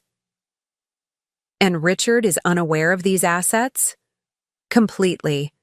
The accounts are in my maiden name. The LLC is registered in Oregon, and all correspondence has been directed to a P.O. box that Grace checks for me. Sophia leaned back in her chair, studying me with new appreciation. Well, Eleanor Campbell, you've just considerably strengthened your position. Richard will be preparing to fight a financially dependent spouse. He won't be expecting an opponent with independent resources and 40 years of detailed knowledge of his business affairs. I've lived with Richard long enough to understand how he operates, I said. He'll try to overwhelm me with legal maneuvers, drain my resources with prolonged proceedings, and intimidate me into accepting less than I deserve. With these independent assets, we can withstand those tactics, Sophia noted, shuffling through the papers. Though I'm curious, Why initiate divorce proceedings now, after 40 years? I considered the question, wanting to give an honest answer. I've spent my entire adult life supporting Richard's ambitions, maintaining his home, raising his son, and preserving his social standing. I did it willingly, believing we were partners and building something meaningful together. But at the gala this weekend, watching him publicly acknowledge his assistant while dismissing my contributions, something finally broke. I met Sophia's gaze directly. I realized I could spend my remaining years continuing to shrink myself, to fit in his shadow, or I could reclaim whatever time I have left to live as myself. Sophia nodded, no longer the calculating attorney, but simply one woman understanding another. My grandmother had a saying, "Better to be an autumn flower than never to bloom at all." Exactly, I said softly. I may be in the autumn of my life, but I'm not dead yet. There's still time to bloom. The remainder of our meeting was focused on strategy. Sophia outlined the legal process ahead, filing the petition, financial discovery, potential mediation, and if necessary, trial. She recommended securing my personal items and documents immediately, which I'd already done. She also advised documenting any existing marital assets before Richard could begin concealing them. "I'll have the initial paperwork ready for your signature tomorrow," she said as our meeting concluded. "Once filed, Richard will have 30 days to respond. Given what you've told me about him, he'll likely instruct his attorneys to contest everything and drag out the process. He'll also try to damage my reputation," I warned. "Richard has significant influence in Chicago. He won't hesitate to use it against me." "Let him try," Sophia said with quiet confidence. "Every attack he makes only strengthens our narrative about the type of man you're leaving." As I gathered my documents and prepared to leave, Sophia asked one final question. "Where will you stay now? The Four Seasons is lovely but expensive. For an extended period." "I'm considering options," I replied. "I have friends who've offered guest rooms, but I'd prefer maintaining my independence." "I know a discreet apartment building in Lincoln Park owned by a former client," Sophia offered. "Furnished units, month-to-month leases, excellent security. Many of the residents are women in transition, some from marriages, some from other life changes." "That sounds perfect," I said gratefully. "I'll make a call," Sophia promised. "And, Eleanor, you've already done the hardest part, deciding to prioritize yourself after a lifetime of putting someone else first. Everything else is just paperwork." As I left Sophia's office and stepped onto the bustling downtown sidewalk, I felt a curious mixture of emotions. Anxiety about the battle ahead, lingering sadness for the death of a 4-decade marriage, but predominantly, a growing sense of possibility. My phone buzzed with a text from Daniel. "Mom, Dad's lawyers called. They're filing emergency motions to freeze all the accounts. Are you okay financially?" I smiled to myself as I typed my response. "I'm fine, sweetheart. Better than fine. Having dinner with Grace tonight. I'll call you tomorrow." Another message appeared, from Richard this time. "You've made a serious miscalculation, Ellie. My legal team is already preparing motions that will leave you without resources while we sort this mess out. Be reasonable and come home. We can still fix this." I didn't respond. There was nothing left to say to the man who still believed he held all the power in our relationship. The man who had no idea that while he'd been building his empire, I'd quietly been constructing a lifeboat. Instead, I hailed a taxi and directed the driver to take me back to the Four Seasons. Tomorrow would bring new challenges, finding temporary housing, responding to Richard's legal maneuvers, weathering the social storm that was undoubtedly brewing. But today, in this moment, I was simply Eleanor Campbell, no longer invisible, no longer silent, and finally, after 40 years, no longer afraid. The Lakewood residence, an elegant pre-war building in Lincoln Park with discreet security and spacious apartments, became my home for the next phase of my life. My temporary apartment on the 8th floor featured high ceilings, hardwood floors, and windows overlooking the lush green park. The furnishings were tasteful if impersonal, but after decades of living surrounded by items chosen to reflect Richard's status rather than my preferences, the neutrality felt refreshing. Within days of filing the divorce petition, Richard's response materialized exactly as Sophia had predicted. His legal team, 4 attorneys from Chicago's most prestigious firm, filed emergency motions to freeze all marital assets, claiming I had abandoned the marriage and might dissipate resources. They demanded immediate return of all right. Family heirlooms, including jewelry Richard had given me over the years. Most aggressively, they petitioned for exclusive occupancy of the lakeside house, arguing that as the primary breadwinner, Richard needed the home office to maintain the family's financial stability. Sophia received these motions with the calm of a chess master watching a predictable opening move. "Standard intimidation tactics," she explained during our morning meeting in her office. "They're hoping to destabilize you emotionally and financially, forcing you to accept an unfavorable settlement." "Will they succeed?" I asked, noting how the morning sunlight highlighted the steel gray in Sophia's meticulously styled hair. She smiled, tapping her pen against the stack of Richard's legal filings. "They might have if you were the woman Richard believes you to be. Financially dependent and easily intimidated," I supplied. "Exactly. His entire strategy hinges on controlling access to money, knowing that most divorcing spouses in your position would be paralyzed without it." Sophia set down her pen and leaned forward. "But he doesn't know about Campbell Holdings or your independent resources. His first surprise will come when we don't immediately petition for temporary support." "He'll think I'm being stubborn," I said, understanding the psychological chess match unfolding. "Initially, yes. Then he'll assume you have a wealthy friend or family member supporting you." Sophia's smile turned slightly predatory. "When we eventually reveal your independent assets during discovery, it will fundamentally destabilize his narrative and his strategy. So we wait? We respond to his motions with factual corrections but don't show our hand yet. Meanwhile, we gather information." She slid a thick folder across the desk. "Our financial forensics team needs you to review these records. Flag any large transfers, unusual expenses, or patterns that might indicate hidden assets." The folder contained hundreds of pages of bank statements, investment reports, and credit card bills spanning the past 5 years, a task Richard would have dismissed as administrative minutiae beneath his attention. "I'll start today," I promised, oddly energized by the challenge. As I left Sophia's office, my phone chimed with a text from Daniel. "Having lunch with Dad? At the university club at 1. He's in attack mode. Forewarned."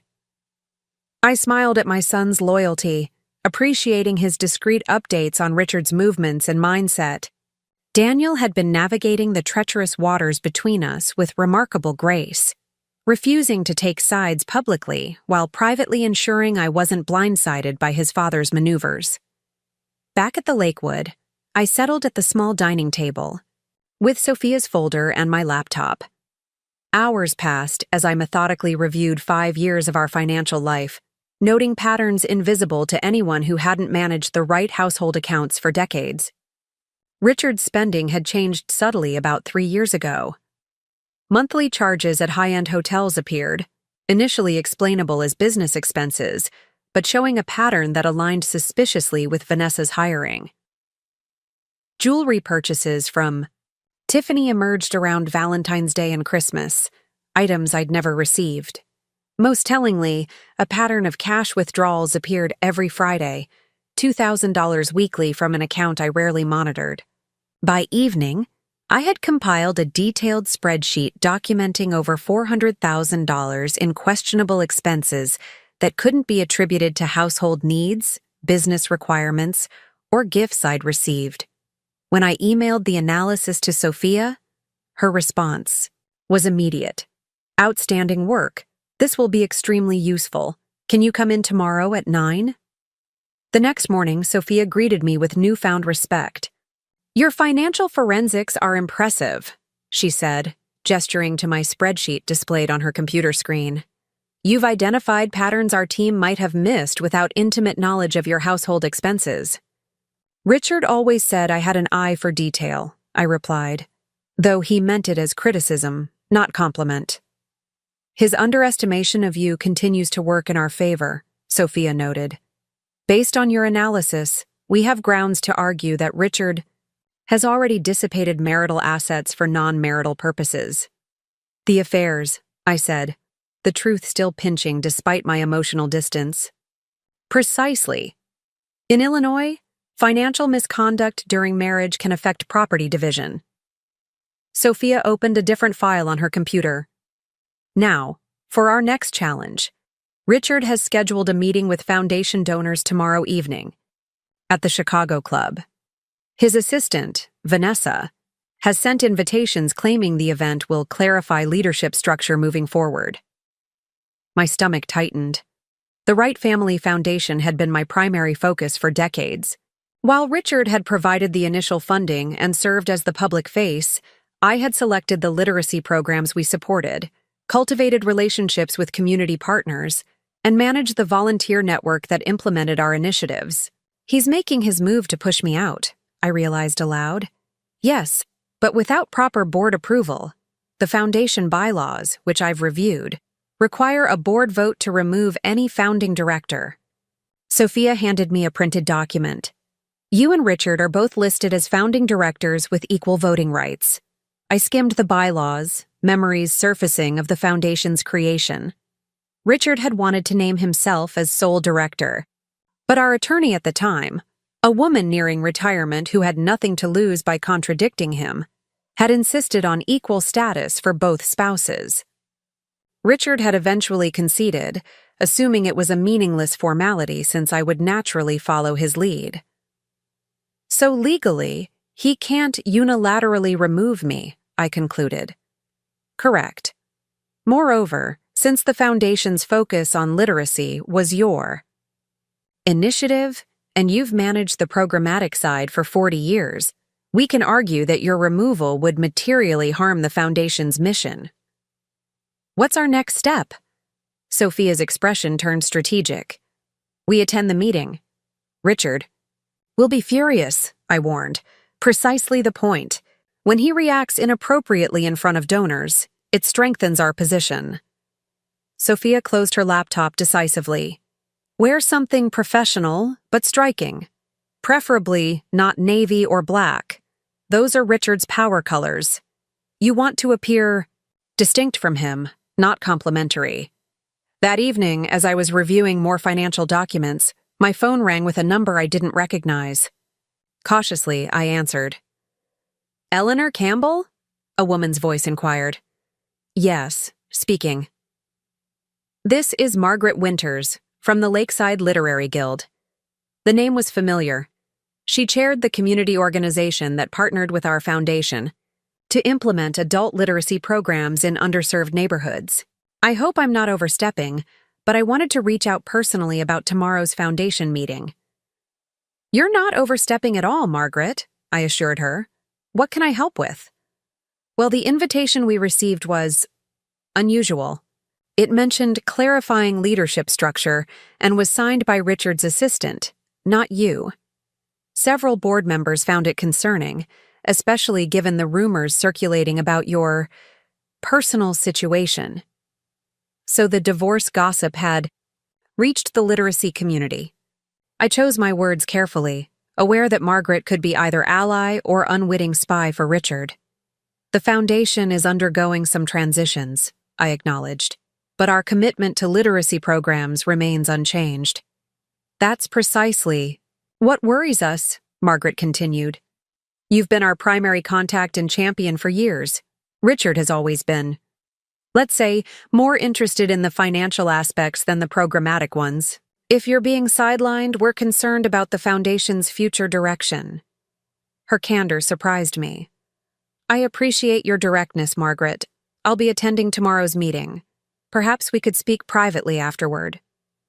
I'd like that, she agreed, sounding relieved. And Eleanor? Many of us remember who actually shows up at the reading circles and volunteer trainings. It's not Richard. After we disconnected, I sat absorbing the implications of this unexpected support. Richard had always claimed that his name and financial contributions were what gave the foundation its prestige. Yet Margaret's call suggested that at least some community partners valued my less visible but more consistent involvement. For the first time, I wondered if Richard's narrative about our respective contributions might not be universally accepted. The next evening, I arrived at the Chicago Club 15 minutes before the scheduled meeting. I had chosen a deep burgundy suit that I'd purchased for a foundation event the previous year, but had never worn, fearing Richard would consider it too bold. My grandmother's pearls completed the outfit, a subtle reminder of the Campbell strength I was reclaiming. The club's mahogany-paneled reception room was already half full with foundation donors and community partners. Heads turned as I entered, conversations pausing momentarily before resuming with increased intensity. I caught fragments of whispered exchanges. Filed for divorce. Affair with the assistant. 40 years of marriage. I moved through the room with practiced social grace, greeting longtime donors and partners with warm handshakes and genuine inquiries about their families. Many responded with surprised delight, having clearly expected my absence.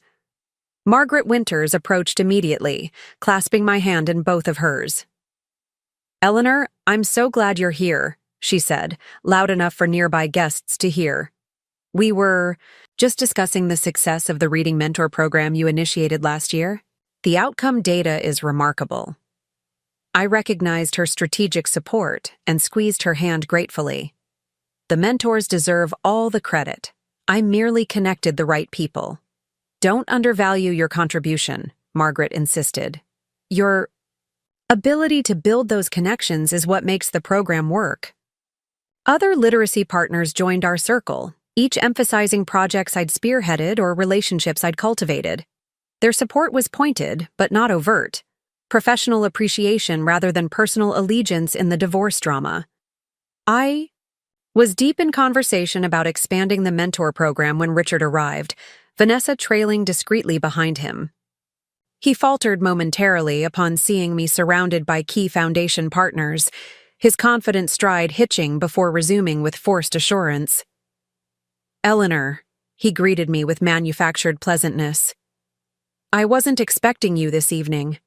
As founding director, I wouldn't miss an important foundation meeting," I replied with equal cordiality, noting the flicker of frustration in his eyes. Richard recovered quickly, shifting into his public persona.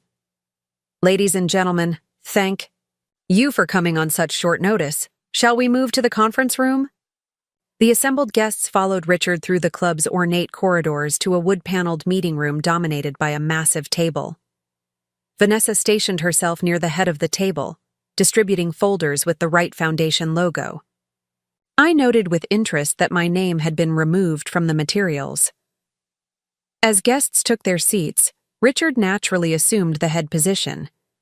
I chose a seat midway down the table, not challenging his authority directly, but not relegating myself to the sidelines either. "Thank you all for making time for this important discussion," Richard began with practiced charm. "As you know, the Wright Foundation has been a cornerstone of Chicago's literacy efforts for 4 decades. During that time, we've maintained a consistent vision and leadership structure." He paused, scanning the room. "Recent personal changes necessitate some organizational adjustments to ensure continued stability. Moving forward, I will be assuming sole directorship of the foundation, with Vanessa Parker taking on an expanded role as executive director." Murmurs rippled through the room. Margaret Winters caught my eye, one eyebrow raised in silent question. I gave her an almost imperceptible nod. "Mr. Wright," Margaret said, raising her hand slightly. "While we all appreciate your leadership, many of us have worked primarily with Eleanor on programmatic initiatives. Will she remain involved in some capacity?" Richard's smile tightened. Eleanor's participation will naturally diminish as she focuses on her personal priorities. The subtle emphasis conveyed his narrative. I had chosen to withdraw from foundation responsibilities. Actually, I interjected calmly, as founding director with equal standing per the foundation bylaws, I remain fully committed to our literacy mission and partnerships. The tension in the room crystallized as donors and partners glanced between us, sensing the power struggle beneath our polite exchanges. Richard's jaw tightened almost imperceptibly. Perhaps I wasn't clear. Given the circumstances, centralized leadership is essential for foundation stability. What circumstances would necessitate removing the director who has managed our community partnerships and program development for 40 years? I asked, maintaining a tone of professional inquiry rather than personal confrontation. Richard's composure slipped slightly. The dissolution of our marriage creates obvious complications for shared leadership. Many organizations function effectively with divorced co-founders, I pointed out. Our personal situation need not impact the foundation's operations, particularly since we've always had divided responsibilities, you focusing on financial oversight while I managed program implementation. Several donors nodded in agreement. Edward Thompson, our longest-standing financial supporter, cleared his throat. If I may, Richard, the Foundation's dual leadership has always been one of its strengths. Eleanor's programmatic expertise complements your financial acumen. Disrupting that balance seems potentially detrimental to the mission. Richard hadn't anticipated this resistance. His expression hardened as he realized the narrative he'd constructed, the abandoned husband nobly maintaining the charitable work while his wife pursued selfish interests, wasn't being universally accepted. While I appreciate your perspective, Edward, Richard replied, his voice taking on the steely tone I recognized from countless business confrontations, the reality is that shared leadership between estranged spouses is impractical and inefficient. That depends entirely on the spouses in question, I countered evenly. I see no reason why our professional responsibilities should be compromised by personal matters. Unless, of course, there are other motivations for this restructuring. The implied question hung in the air.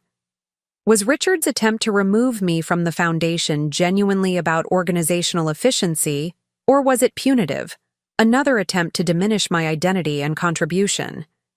Vanessa shifted uncomfortably beside Richard, her presence suddenly conspicuous. Several donors exchanged meaningful glances, the unspoken narrative of the affair adding an uncomfortable subtext to Richard's leadership claims.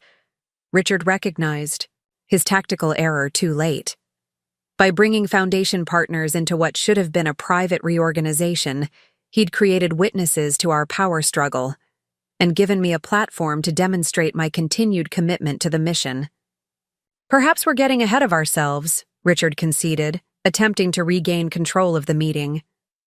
Today's discussion was meant to be preliminary, an opportunity to hear thoughts about potential restructuring options. An excellent point, I agreed smoothly. Any significant changes to foundation leadership should involve thorough consultation with our partners and formal board approval. For today, perhaps we should focus on upcoming programs and funding priorities. With that pivot, I effectively redirected the meeting toward substantive foundation business, positioning myself as the reasonable party interested in mission advancement rather than power struggles. For the next hour, I facilitated discussion about literacy initiatives, deferring to Richard on financial matters while demonstrating intimate knowledge of program operations. By the meeting's end, Richard's attempt to sideline me had backfired spectacularly. Instead of witnessing my graceful exit from foundation leadership, donors and partners had seen me actively engaged, knowledgeable, and committed, while Richard appeared increasingly tense and defensive. As attendees gathered their materials and began filtering out, Margaret Winters approached me. "That was illuminating," she murmured. "Several donors are questioning Richard's narrative about your withdrawal from foundation activities." "I have no intention of abandoning the literacy work," I assured her quietly. It's too important. Good, Margaret replied firmly. Because while Richard may have provided the funding, you've been the heart of the foundation's impact. We all know that. From across the room, I could feel Richard's gaze boring into me as he observed our exchange. When the last guest had departed, leaving only Richard, Vanessa, and me in the elegant conference room, he finally dropped his public mask. That was an impressive performance, Ellie, he said coldly. Undermining me in front of our major donors. I simply corrected misconceptions about my continued role, I replied, gathering my notes. The undermining was entirely your doing, Richard, attempting to remove me without board approval or proper process. This is exactly why divorced couples can't run foundations together, he snapped. The inevitable power struggles damage the organization's reputation. There wouldn't be power struggles if you weren't attempting to erase my 40 years of contribution, I pointed out. I have no interest in challenging your financial oversight or public role. I simply won't be pushed out of the work I've built. Vanessa, visibly uncomfortable with the confrontation, murmured something about waiting in the car and quickly exited. Her departure left Richard and me truly alone for the first time since the confrontation at our house. Why are you doing this? Richard demanded, his voice lower but intensity undiminished. You've made your point with the divorce. Why drag the foundation into our personal issues? The question revealed so much about his perspective. His assumption that my foundation work was merely an extension of my wifely duties rather than a meaningful contribution in its own right. That I would naturally relinquish it, along with the marriage, as if my identity existed only in relation to him. The foundation isn't a bargaining chip in our divorce, Richard.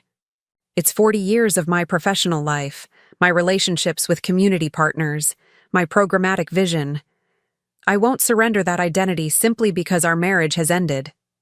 His expression shifted subtly, frustration tinged with genuine confusion. Even now, he couldn't quite grasp that I had carved out a professional identity independent of being Mrs. Richard Wright. This isn't just about the foundation, he said after a moment. You're living somewhere I can't find. You've hired that shark Chen as your attorney. You haven't touched the emergency credit card I left accessible. His eyes narrowed. Where are you getting money, Ellie? The question I'd been waiting for. I kept my expression neutral. I'm managing, Richard. That's all you need to know at this point. Maggie, he concluded with sudden certainty. Your sister's bankrolling this rebellion, isn't she? Thomas always was irresponsibly generous. I neither confirmed nor denied his assumption, letting him believe what he wished about my financial support. My arrangements are my business now, Richard, just as yours are yours. His jaw tightened. You realize I could make this divorce extremely difficult, drag it out for years. The emotional toll alone would affect us both, I interrupted. To what end, Richard? Punishing me for wanting an identity beyond Mrs. Wright? For refusing to overlook affairs that you barely bothered to conceal? What exactly are you fighting for? The question seemed to catch him off guard. What was he fighting for? Not the marriage itself. He'd already replaced me emotionally with Vanessa and perhaps others before her. Not my companionship. He'd increasingly spent evenings at the office rather than at home. Perhaps it was simply the facade, the perfect, right family image he'd cultivated so carefully over 4 decades. I'm fighting for what's right, he said finally, for 40 years of building something together that you're now willing to destroy over wounded pride. Is that truly how you see it? I asked, genuinely curious. That I'm destroying something rather than finally creating something for myself? Richard gathered his briefcase, his movements precise and controlled despite his evident frustration. You'll regret this path, Ellie. When the emotional satisfaction of your independence fades, you'll find yourself alone, without the position, the respect, the security I provided. Perhaps, I acknowledged. but I'd rather risk regret than continue living as an appendage to someone else's life. He paused at the door, turning back with an expression I couldn't quite interpret, something between anger and genuine bewilderment. I gave you everything, Ellie. Everything. Except the one thing I needed most, I replied softly.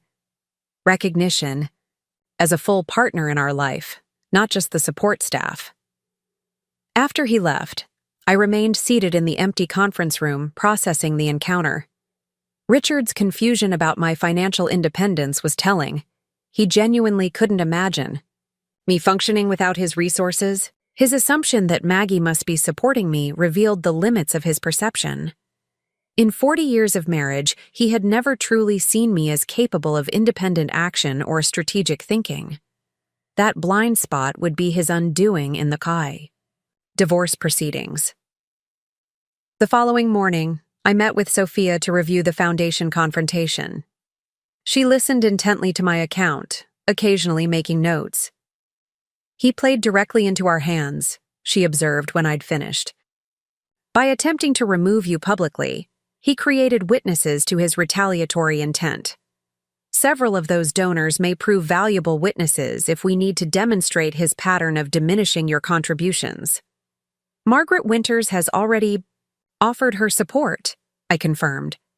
She's prepared to document my leadership of program initiatives if necessary. Excellent. Sophia tapped her pen thoughtfully against her notepad. Now, about Richard's growing suspicion regarding your financial independence. Our timeline is accelerating.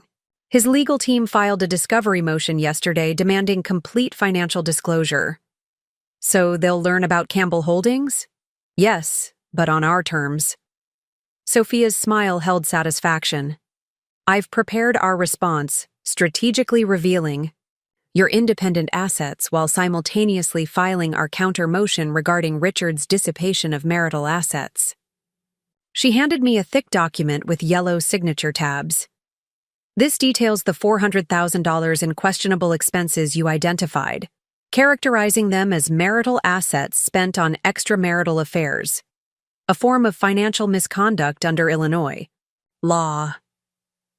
Richard will be furious, I noted, feeling a strange mixture of apprehension and vindication. Precisely the reaction we want, Sophia confirmed. An angry Richard is an irrational Richard, and irrational opponents make strategic errors. As I signed the documents, a text notification appeared on my phone. Daniel. Dad called this morning, asking if I know where you're getting money. Says you must have stolen from joint accounts before leaving. What's happening? I showed Sophia the message. Richard's getting desperate, she observed. He expected financial leverage to force you back by now. I composed a careful response to Daniel. Your father is confused. I haven't touched joint accounts. We're entering financial discovery phase of divorce. All will become clear soon. Love you. Sophia watched me with thoughtful eyes. Daniel's position is difficult. Richard will increasingly pressure him to choose sides. Daniel is an adult with his own relationship with his father, I replied. I won't use him as a pawn in our divorce, even if Richard tries to. After leaving Sophia's office, I walked to a nearby coffee shop to meet Grace, who had been my emotional anchor throughout this turbulent period. She was already waiting at a corner table, 2 steaming mugs before her. You look tired, she observed as I sat down. Richard making trouble? Attempting to, I confirmed, wrapping my hands around the warm mug. He tried to remove me from the foundation yesterday. That manipulative bastard, Grace muttered. Did he succeed? Quite the opposite. His heavy-handedness actually rallied support for my continued involvement. Grace's smile was fierce with approval. He never did. Understand that your quiet approach built more genuine loyalty than his financial bullying. He's also growing suspicious about my financial independence, I added. Keeps asking where I'm getting money since I haven't accessed joint accounts. Let him wonder, Grace said with satisfaction. The man has underestimated you for 40 years. It's about time he discovered who you really are. That's what scares me, I admitted, lowering my voice. When Richard feels cornered or surprised, he can be vindictive. Once he learns about Campbell Holdings and the Oregon property, he'll escalate. Grace reached across the table to squeeze my hand. You've survived 40 years of Richard Wright's controlled anger and manipulation. You can handle whatever he throws at you now. I hope you're right, I said, though a persistent worry gnawed at me. Richard had always been most dangerous when his carefully constructed image was threatened. And nothing threatened that image more than the revelation that his supposedly dependent wife had built a secret financial life right under his nose. That evening, as I returned to my temporary apartment, the building concierge stopped me. Ms. Campbell, these were delivered for you. He handed me an elaborate floral arrangement, white roses and lilies in a crystal vase I recognized from our home in Lakeside. The card read simply, 40 years deserves a conversation, not lawyers. Dinner tomorrow? Richard. I stared at the familiar handwriting, recognizing the tactical shift. Richard had moved from anger to apparent reconciliation, a strategy he'd employed in business negotiations countless times. When intimidation failed, he switched to charm. Setting the flowers on the entry table, I texted Sophia a photo with the message, Phase 2 begins. Her response was immediate. Classic manipulation. Flowers today, threats tomorrow if you don't respond as desired. Document everything. As I prepared for bed that night, my phone rang with Richard's number. After brief hesitation, I answered. The flowers are beautiful, Richard, I said by way of greeting, but unnecessary. 40 years of marriage deserves at least the courtesy of direct conversation, he replied, his voice carefully modulated to convey reasonable disappointment rather than anger. We've been communicating through lawyers and public confrontations. That's beneath us, Ellie. Perhaps, I acknowledged. But given recent events, I prefer maintaining professional boundaries. One dinner, he pressed, at Gibson's, neutral territory. No lawyers, no Vanessa, no tactics. Just two people who shared a life trying to find a civilized path forward. I considered his offer, weighing Sophia's likely advice against my own instincts. Richard was most dangerous when feeling cornered, true, but he was also most revealing when convinced he was regaining control. Thursday at 7, I decided. But Richard, this isn't a reconciliation. It's a conversation between soon-to-be former spouses. Of course, he agreed, a hint of satisfaction entering his voice. I'll make the reservation. After ending the call, I sat in the quiet apartment, contemplating the chess match unfolding between us. Richard believed he was making a strategic move, drawing me into direct negotiation where his personal influence could overcome legal formalities. He didn't realize I had my own reasons for accepting. In 2 days, our respective legal teams would exchange financial disclosures. By Thursday evening, Richard would know about Campbell Holdings, the Oregon property, and my 40 years of quiet financial planning. He would know that his primary leverage, financial control, had never been as absolute as he believed. Our dinner wouldn't be Richard's opportunity to charm me back into submission. It would be my chance to finally face him as equals. Eleanor. Campbell meeting Richard Wright across the negotiating table, neither subservient nor intimidated. The thought brought a smile to my lips as I turned out the light. For the first time in our 40-year relationship, I was genuinely looking forward to surprising Richard Wright. Gibson's Steakhouse hummed with Thursday evening energy as I arrived, precisely at 7. The maitre d' recognized me immediately, his professional composure slipping momentarily. Ms. Campbell, Mr. Wright is already seated. His correction of my name was small but significant, evidence that Richard had been outmaneuvered even in this minor detail. I had called Gibson's that morning and updated my preferred name in their system, ensuring I would be addressed as Eleanor. Campbell, not Mrs. Richard Wright. Thank you, Henry, I replied with a warm smile. Richard had secured his usual corner table, the power spot where Chicago's elite conducted their most important negotiations. He stood as I approached, his expression carefully calibrated to convey concerned civility rather than the cold anger I'd seen at the foundation meeting.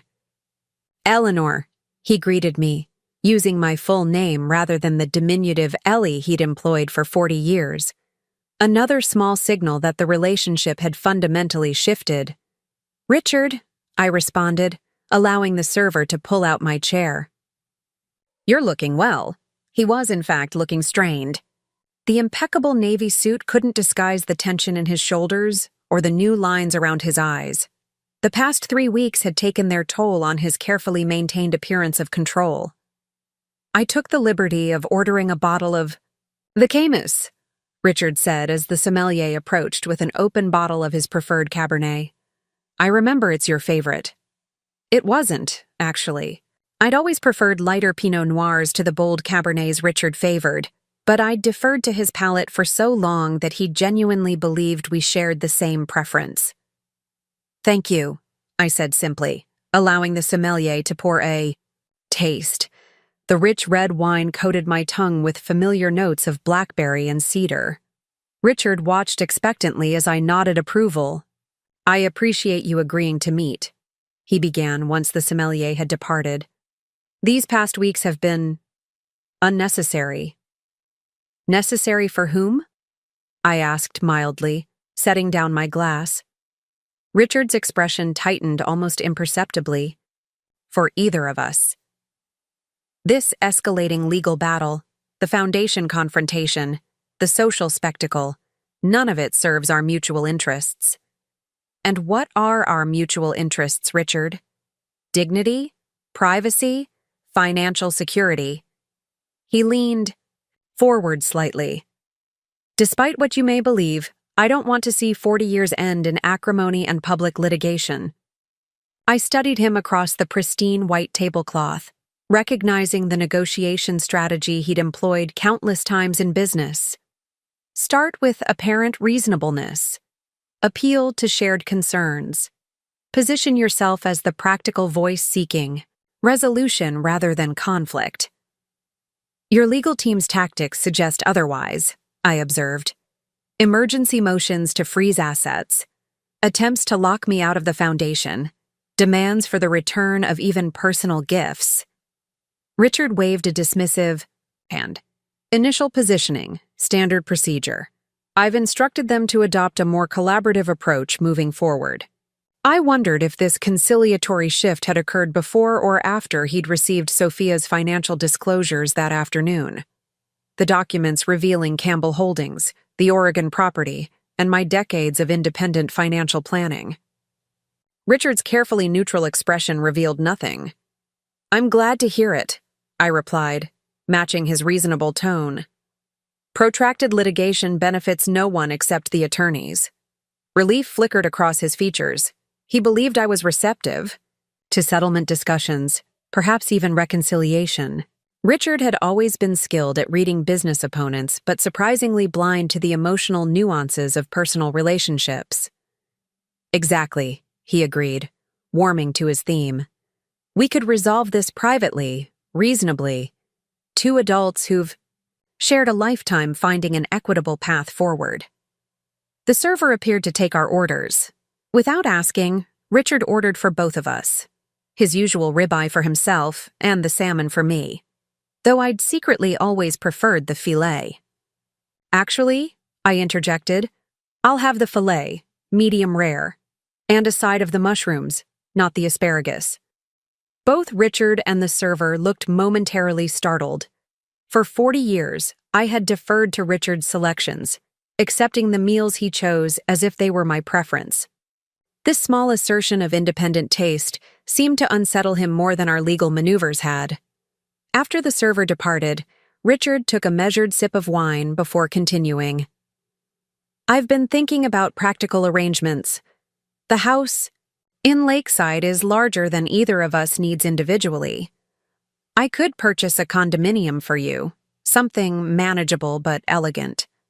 Perhaps in that building on Lakeshore Drive you've always admired.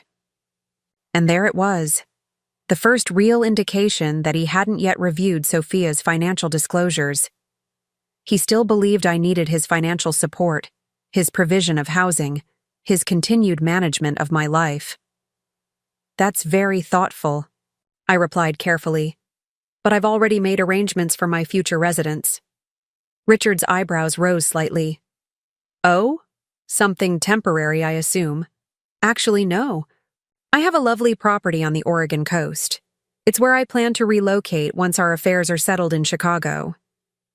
His hand stilled on the stem of his wine glass. "Oregon? You've never mentioned any interest in the Pacific Northwest." "I suggested a vacation home there 12 years ago," I reminded him. "You said, and I quote, 'Who wants to spend time in the dreary Pacific Northwest?'" Recognition dawned in his eyes, followed swiftly by confusion. "You're not seriously considering moving across the country. Your entire life is here. The foundation, our friends, Daniel." "Daniel is a grown man with his own life," I pointed out. "As for the foundation, we've already established I can maintain my role remotely. Modern technology makes distance irrelevant for most operational needs."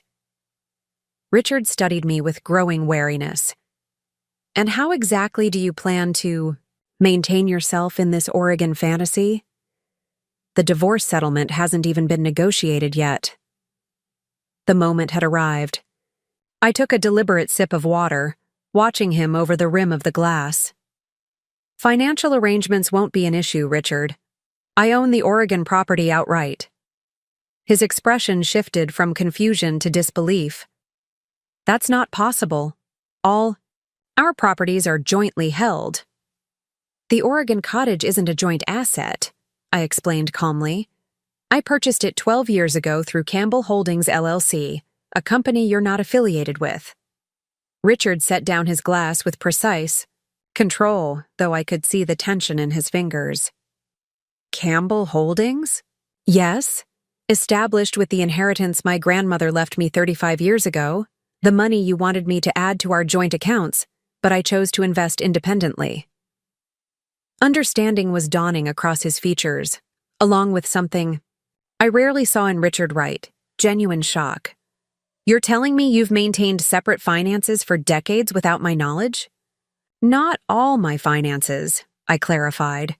"Just the portion that originated from my family and was explicitly gifted to me, not us.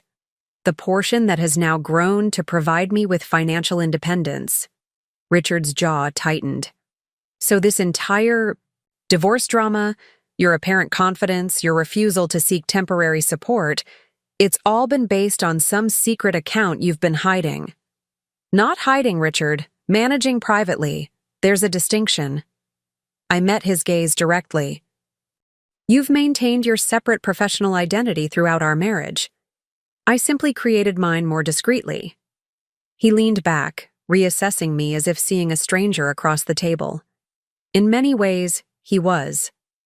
Eleanor Campbell had existed, alongside Mrs. Richard Wright for decades, quietly building resources and making plans that the self-absorbed Richard had never noticed. "Your lawyer's financial disclosures," he said after a moment. "They revealed all this today." "Yes. Along with documentation of approximately $400,000 in marital assets you've spent on extramarital affairs over the past 3 years." The color drained from Richard's face, then returned in an angry flush. "Those were business expenses." "Hotel rooms at the Peninsula on nights you claim to be working late? Jewelry purchases that never made their way to my collection? Weekly cash withdrawals that correlate perfectly with Vanessa's hiring date?" I shook my head sadly. "The financial records tell a very clear story, Richard." For perhaps the first time in 40 years, Richard Wright was speechless. The careful script he'd prepared for this dinner, the magnanimous offers, the subtle reminders of my supposed dependence, the implied threats of what I'd lose without him, had been rendered useless by the revelation of my financial autonomy. When our meals arrived, We ate in strained silence, the elegant restaurant continuing its sophisticated hum around our private implosion. Richard mechanically cut his steak while I savored each bite of my fillet, a small pleasure I'd denied myself for decades in deference to his preferences. Finally, Richard set down his fork and looked at me with new eyes. Not angry now, but genuinely perplexed. "Why did you agree to meet tonight? You clearly don't need my financial support. You're not interested in reconciliation. What purpose does this dinner serve?" I dabbed my lips with the linen napkin, considering his question. Closure, perhaps. Or maybe I wanted one conversation where we met as equals, not as benefactor and dependent, not as chairman and supportive wife, but as two individuals who spent 4 decades together and are now choosing different paths. "Equals," he repeated, testing the word. "Is that how you see us now?" "It's how we've always been, Richard. You just never recognized it." I set my napkin beside my plate. "I contributed differently, but equally to our success, managing your household, raising your son, supporting your career, building your foundation's community relationships. The fact that you never valued those contributions doesn't diminish them." Richard's expression darkened. "So this entire divorce, the public humiliation, the legal maneuvers, the foundation confrontation, it's all revenge for feeling underappreciated?" "Not revenge," I corrected gently. "Self-respect. At 65, I've decided to spend whatever time I have left being valued for who I am, not tolerated for the support I provide." Something shifted in Richard's eyes, not quite understanding, but perhaps the beginning of recognition. "And there's nothing I can say that would change your mind?" "The time for that was years ago, Richard, when I suggested the Oregon vacation home, when I tried to discuss taking a more public role in the foundation, when I asked you directly about Jessica, then Michelle, then Vanessa." I met his gaze steadily. "You had 40 years of opportunities to see me as a partner rather than an accessory. You chose not to." We declined dessert by mutual, unspoken agreement. As the server processed Richard's credit card, we sat in silence that was neither comfortable nor entirely hostile, simply the quietness of two people who had said what needed saying and now faced the practical business of disentanglement. "What happens now?" Richard finally asked as we prepared to leave. "Our lawyers will continue negotiating the division of marital assets," I replied. "I'll maintain my role with the foundation while transitioning to remote work. Once the divorce is finalized, I'll relocate to Oregon." "And us?" The question contained a vulnerability I'd rarely heard from Richard Wright. "There is no us anymore, Richard," I said gently. "Just two people who once shared a life and now move forward separately." Outside the restaurant, Richard's driver waited with the sleek black Mercedes that had been a fixture of our married life. From force of habit, I started toward it before catching myself. "I have a cab coming," I explained, stepping back. Richard hesitated, then extended his hand formally, the businessman's gesture that had defined our relationship from the beginning. "Goodbye, Eleanor Campbell." I took his hand briefly, noting how strange it felt to touch him without the familiar weight of obligation and performance. "Goodbye, Richard." As his car pulled away into the Chicago night, I felt neither triumph nor regret, just the curious lightness of having finally spoken my truth after decades of silence. 6 months later, I stood on the deck of my Oregon cottage, watching Pacific waves crash against the rocky coastline. The divorce had finalized with surprising efficiency once Richard accepted the reality of my financial independence. Our joint assets had been divided equitably, the lakeside house sold, investments allocated, art and furnishings distributed according to attachment rather than value. The foundation continued under our shared leadership, with Richard handling Chicago operations while I managed program development remotely.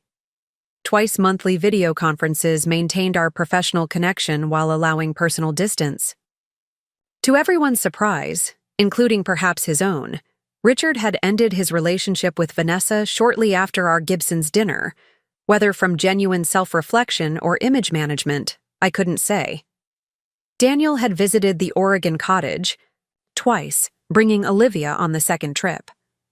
Away from Richard's influence and Chicago's social pressures, our relationship had deepened into something more authentic than we'd managed in years. He'd confessed his growing dissatisfaction with following Richard's corporate path, tentatively exploring his long-suppressed interest in educational work. The cottage that had once been my secret escape had transformed into my permanent home, its cozy rooms gradually filling with items chosen solely for my pleasure, not to impress visitors or reflect status. The small painting studio I'd added to the sunroom hummed with activity most mornings, as I finally returned to the artistic pursuits I'd abandoned when marrying Richard. A blue Toyota pulled into the gravel driveway, Grace arriving for her monthly visit. Unlike my Chicago acquaintances who had drifted away once I no longer served as their connection to Richard Wright, Grace had remained constant, our friendship deepening as we entered this new phase of life together. "Still living the dream?" she called as she made her way up the path, silver hair whipping in the ocean breeze. "My dream, finally," I confirmed, embracing her. "How was the flight?" "Uneventful. Margaret Winters sends her regards. The literacy program expansion is exceeding expectations." We settled on the deck chairs, Grace accepting a glass of the Oregon Pinot Noir I'd discovered and come to love. My taste, not Richard's. "Any regrets?" Grace asked after a comfortable silence, her gaze on the horizon where the setting sun painted the Pacific in shades of gold and crimson. I considered the question seriously, as I had many times over the past months. Regrets about the years spent? Yes. Regrets about leaving? Not one. And Richard? "He's adapting," I said. "We spoke last week about the summer reading initiative. He was. Different. Less dismissive. More attentive. Almost as if he's finally learning to see the women in his life as complete people, not extensions of himself." "Too little. Too late," Grace observed. "For us, yes. But maybe not for his future relationships." I sipped my wine thoughtfully. "Or for his relationship with Daniel." As darkness fell over the Pacific, we moved inside to the warm glow of the cottage. The walls now displayed my own paintings alongside treasured mementos, not the carefully curated status symbols of the lakeside house, but genuine reflections of a life fully lived and choices freely made. Later that evening, after Grace had retired to the guest room, I stood at the kitchen window, watching moonlight shimmer across the restless ocean. At 65, I had finally become the woman I might have been all along. Not Mrs. Richard Wright, not even Eleanor Campbell, the secret investor, but simply Eleanor, living authentically at last. The journey hadn't been easy. The confrontations had been painful, the social consequences real. Yet standing in my own kitchen, in my own home, making my own choices, I knew with absolute certainty that I would choose this path again without hesitation. Some might call it a late blooming. I preferred to think of it as perfect timing. After all, the most spectacular flowers often emerge not in the hasty abundance of spring, but in the rich, mature fullness of autumn.